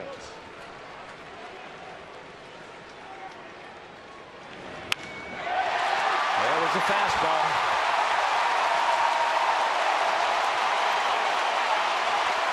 Good throw's going to get him. There you go. The 2 runs cross the plate. And it's a 3-0 Minnesota lead.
38th time. We saw him last night. He pitched an inning and it was effective. He gave up a hit, fanned one, and it was a scoreless inning. And we'll take a look at a 2-0 fastball. Trevor Plouffe turns it around. It's up and out over the plate, and then it's off to the races. Turns out to be a 7-6-3 put out at the plate of Byron Buxton, who was trying to score the third run of the inning. Instead, he gets cut down at the plate, but 2 score. 7-6-2, excuse me. Adam Eaton has come out to hit for Tyler. He will lead it off. Rob Brantley has come out on deck to hit for Beckham. We trail it 3-0. Trevor Plouffe, one of the better fastball hitters on the Minnesota team.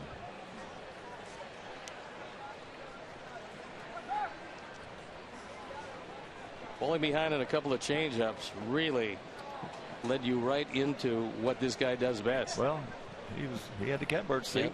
He just now 6 for 11 this year with the bases loaded. If he gets that up, that would have been a 3rd grand slam. 73 driven in now for Plouffe.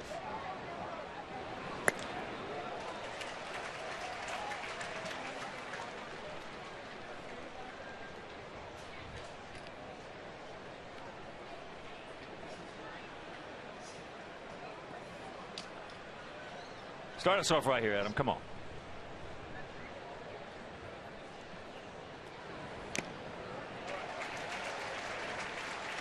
Trevor May, a big right-hander, 6'5", 240.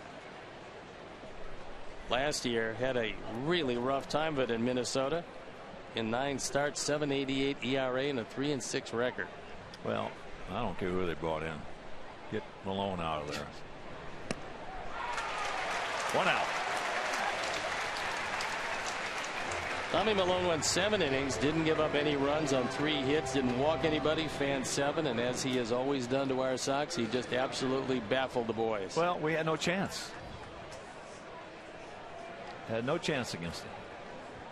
So here's Brantley.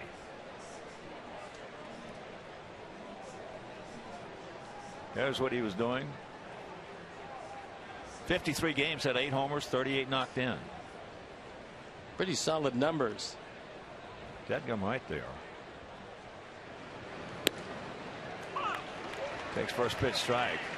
As I mentioned up front, he, along with several other of our guys, Trace Thompson, Abreu, Ivy, they put showtime on in batting practice, going way back. Trevor May is just leaning back, nothing fancy. Here it is. See if you can hit it. I got a 3-run lead. That's it. That's exactly what he should be doing.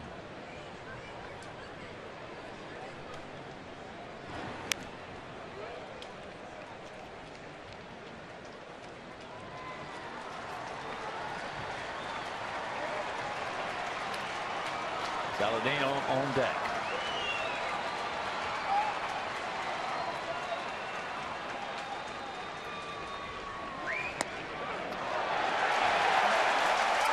Two down. We saw that over the top curveball last night, and it was a good one, and that one absolutely froze Brantley. So after a couple of high fastballs, you see where the 4 lights up. Perfect curveball in the zone. Tyler's lined hard to left, singled sharply up the middle, and struck out swinging.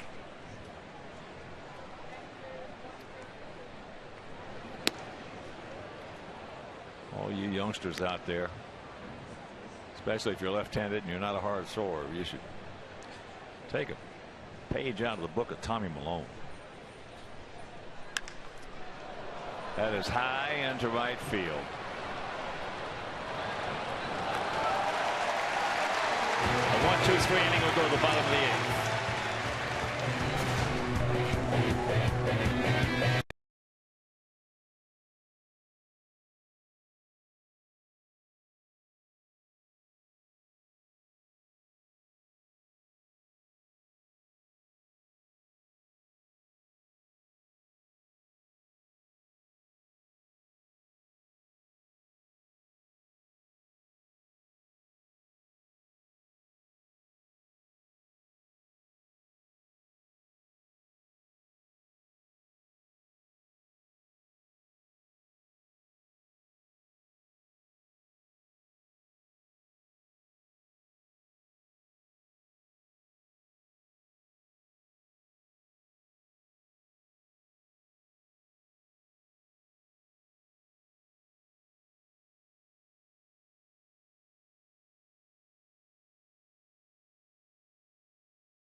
wins tonight.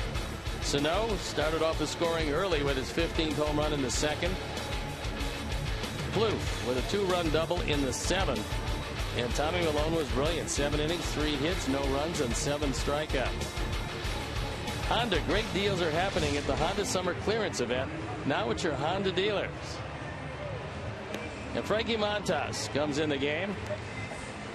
That's at Double-A Birmingham. He's 5-5 with a fine ERA, just below 3. That's in 23 starts. Opponents hitting a paltry .219. So 108 strikeouts and 48 walks in 112 innings. He's got a great arm.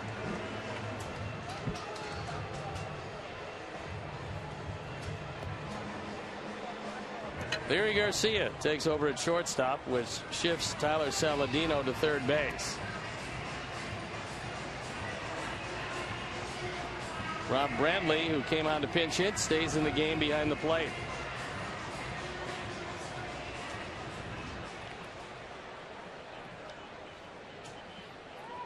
So Montas, first hitter will be Miguel Sano. He is 1 for 2 with a very, very long home run dead away center.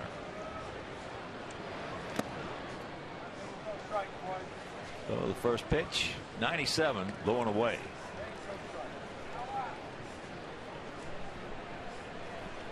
Back out of Sayanagua in the Dominican. There's that one at 96. Got him listed at 6'2", 185. 185. Was that his bar mitzvah weight?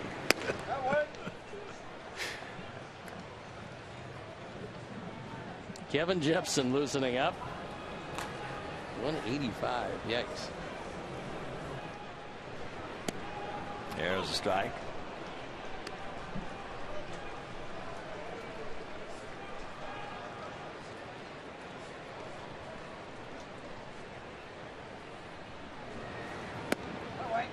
That one up high. That one in 98.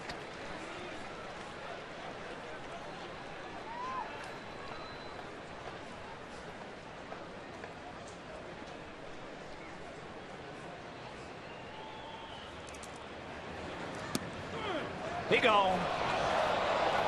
He so froze his first major league hitter is a punch out.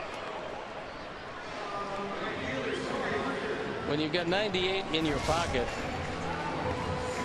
a hook usually is going to get you with 2 strikes. That one just settled nicely in the zone on the Xfinity pitch tracks.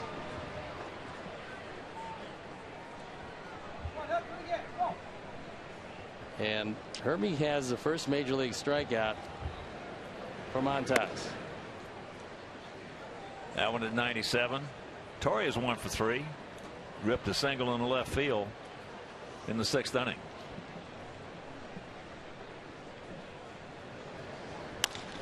Ball hit sharply. Carlos has got it. 2 down.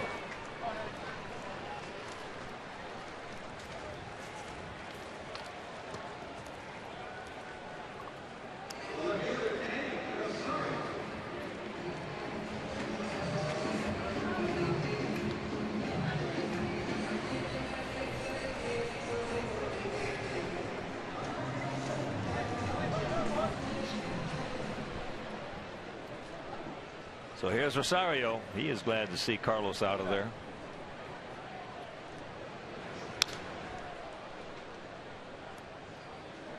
He struck out 3 times against Rodon. That fastball was 99. Oh, he can hit triple digits.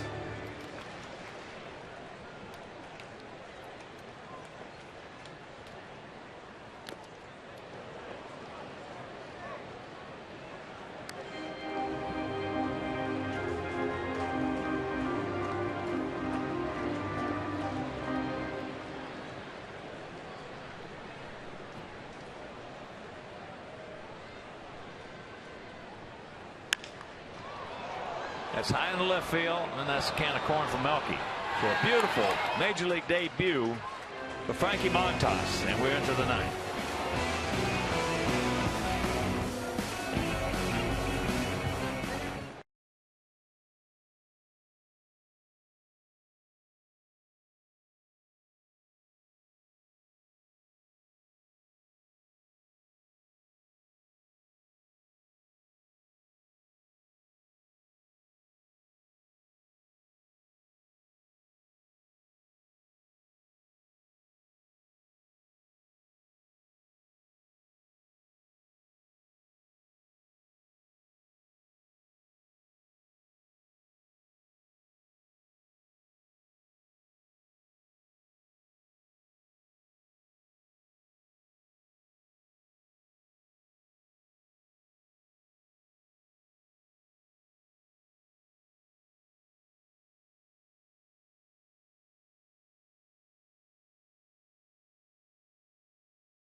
Trevor Plouffe is coming in the bottom of the 7th with the bases loaded, scores 2, and Buxton gets cut down at the plate. Our 4th drive of the game, and that extended the 1-0 lead to 3-0. Kevin Jepsen comes in the game. 3-6, ERA 2.40, on for the 63rd time. Combination between Tampa Bay and the Twins. We saw Jepsen last night. He pitched a spotless inning. Got him the win. There's a look at the youngster making his major league debut and making it very successfully. One strikeout, a relatively easy 1-2-3/8. All right, let's give him a finish. Cabrera, Abreu, and Garcia. Melky has faced Jepsen 8 times, has 3 hits.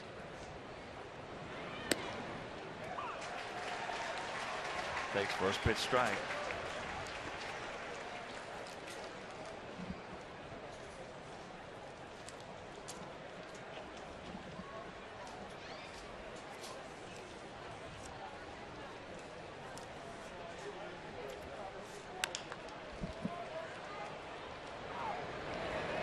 Jepsen right where he should be, and that's out number 1. That was a good solid flip by Joe Mauer, who showed him the baseball, which is what you should do, and then put a little something on that flip so it doesn't go over his head. Jepsen got there quickly, and Mauer shows him the baseball and then put something on the flip. Relatively easy 3-1. Yeah, as a first baseman, you want to get it to the pitcher as quick as you can. Let him right his footwork. Touch the inside of the bag with his right foot.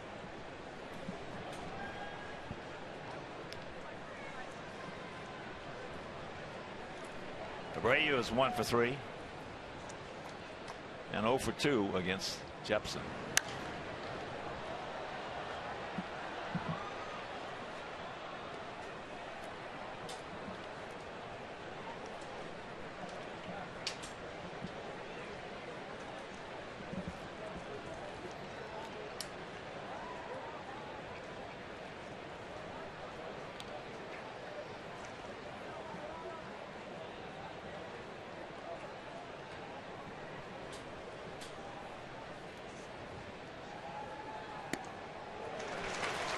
That one at 94.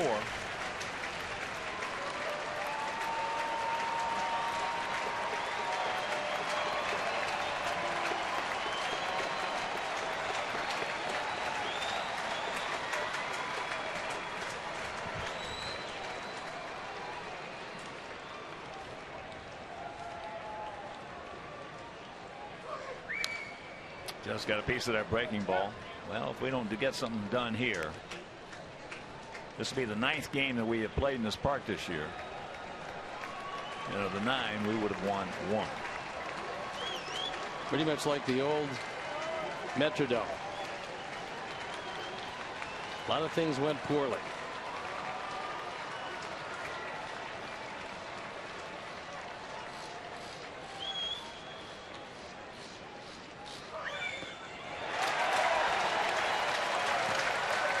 Two down.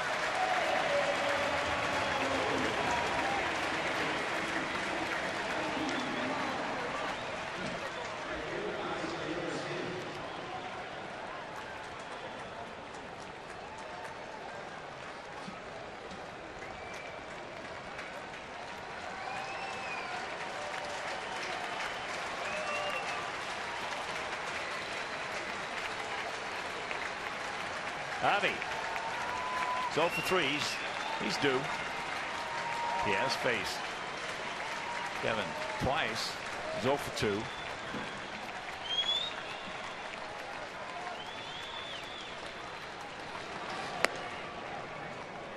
Takes it upstairs.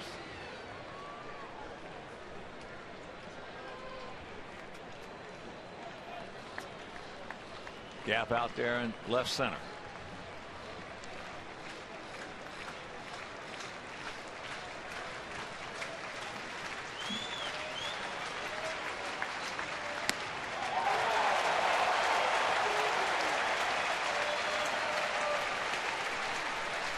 Jepson trying to nail down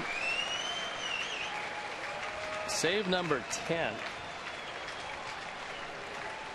Would be his 5th save as a member of the Twins.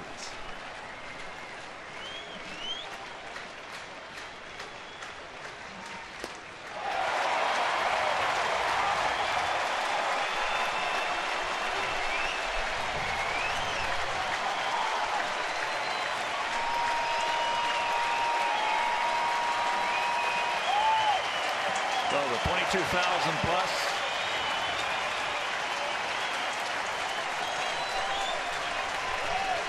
And the 1-2 pitch.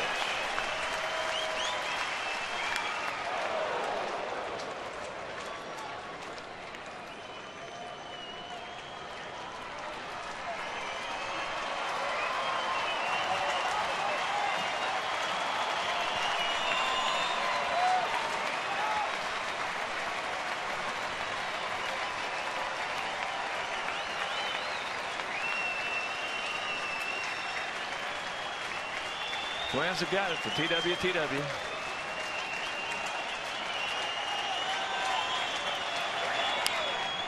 Breaking ball fouled away. They've been dominating here at Target Field. They've had a very strong post All-Star break run, and they find themselves, after seemingly being out of it, right in the middle of this wild card race under the man you're looking at, Paul Molitor.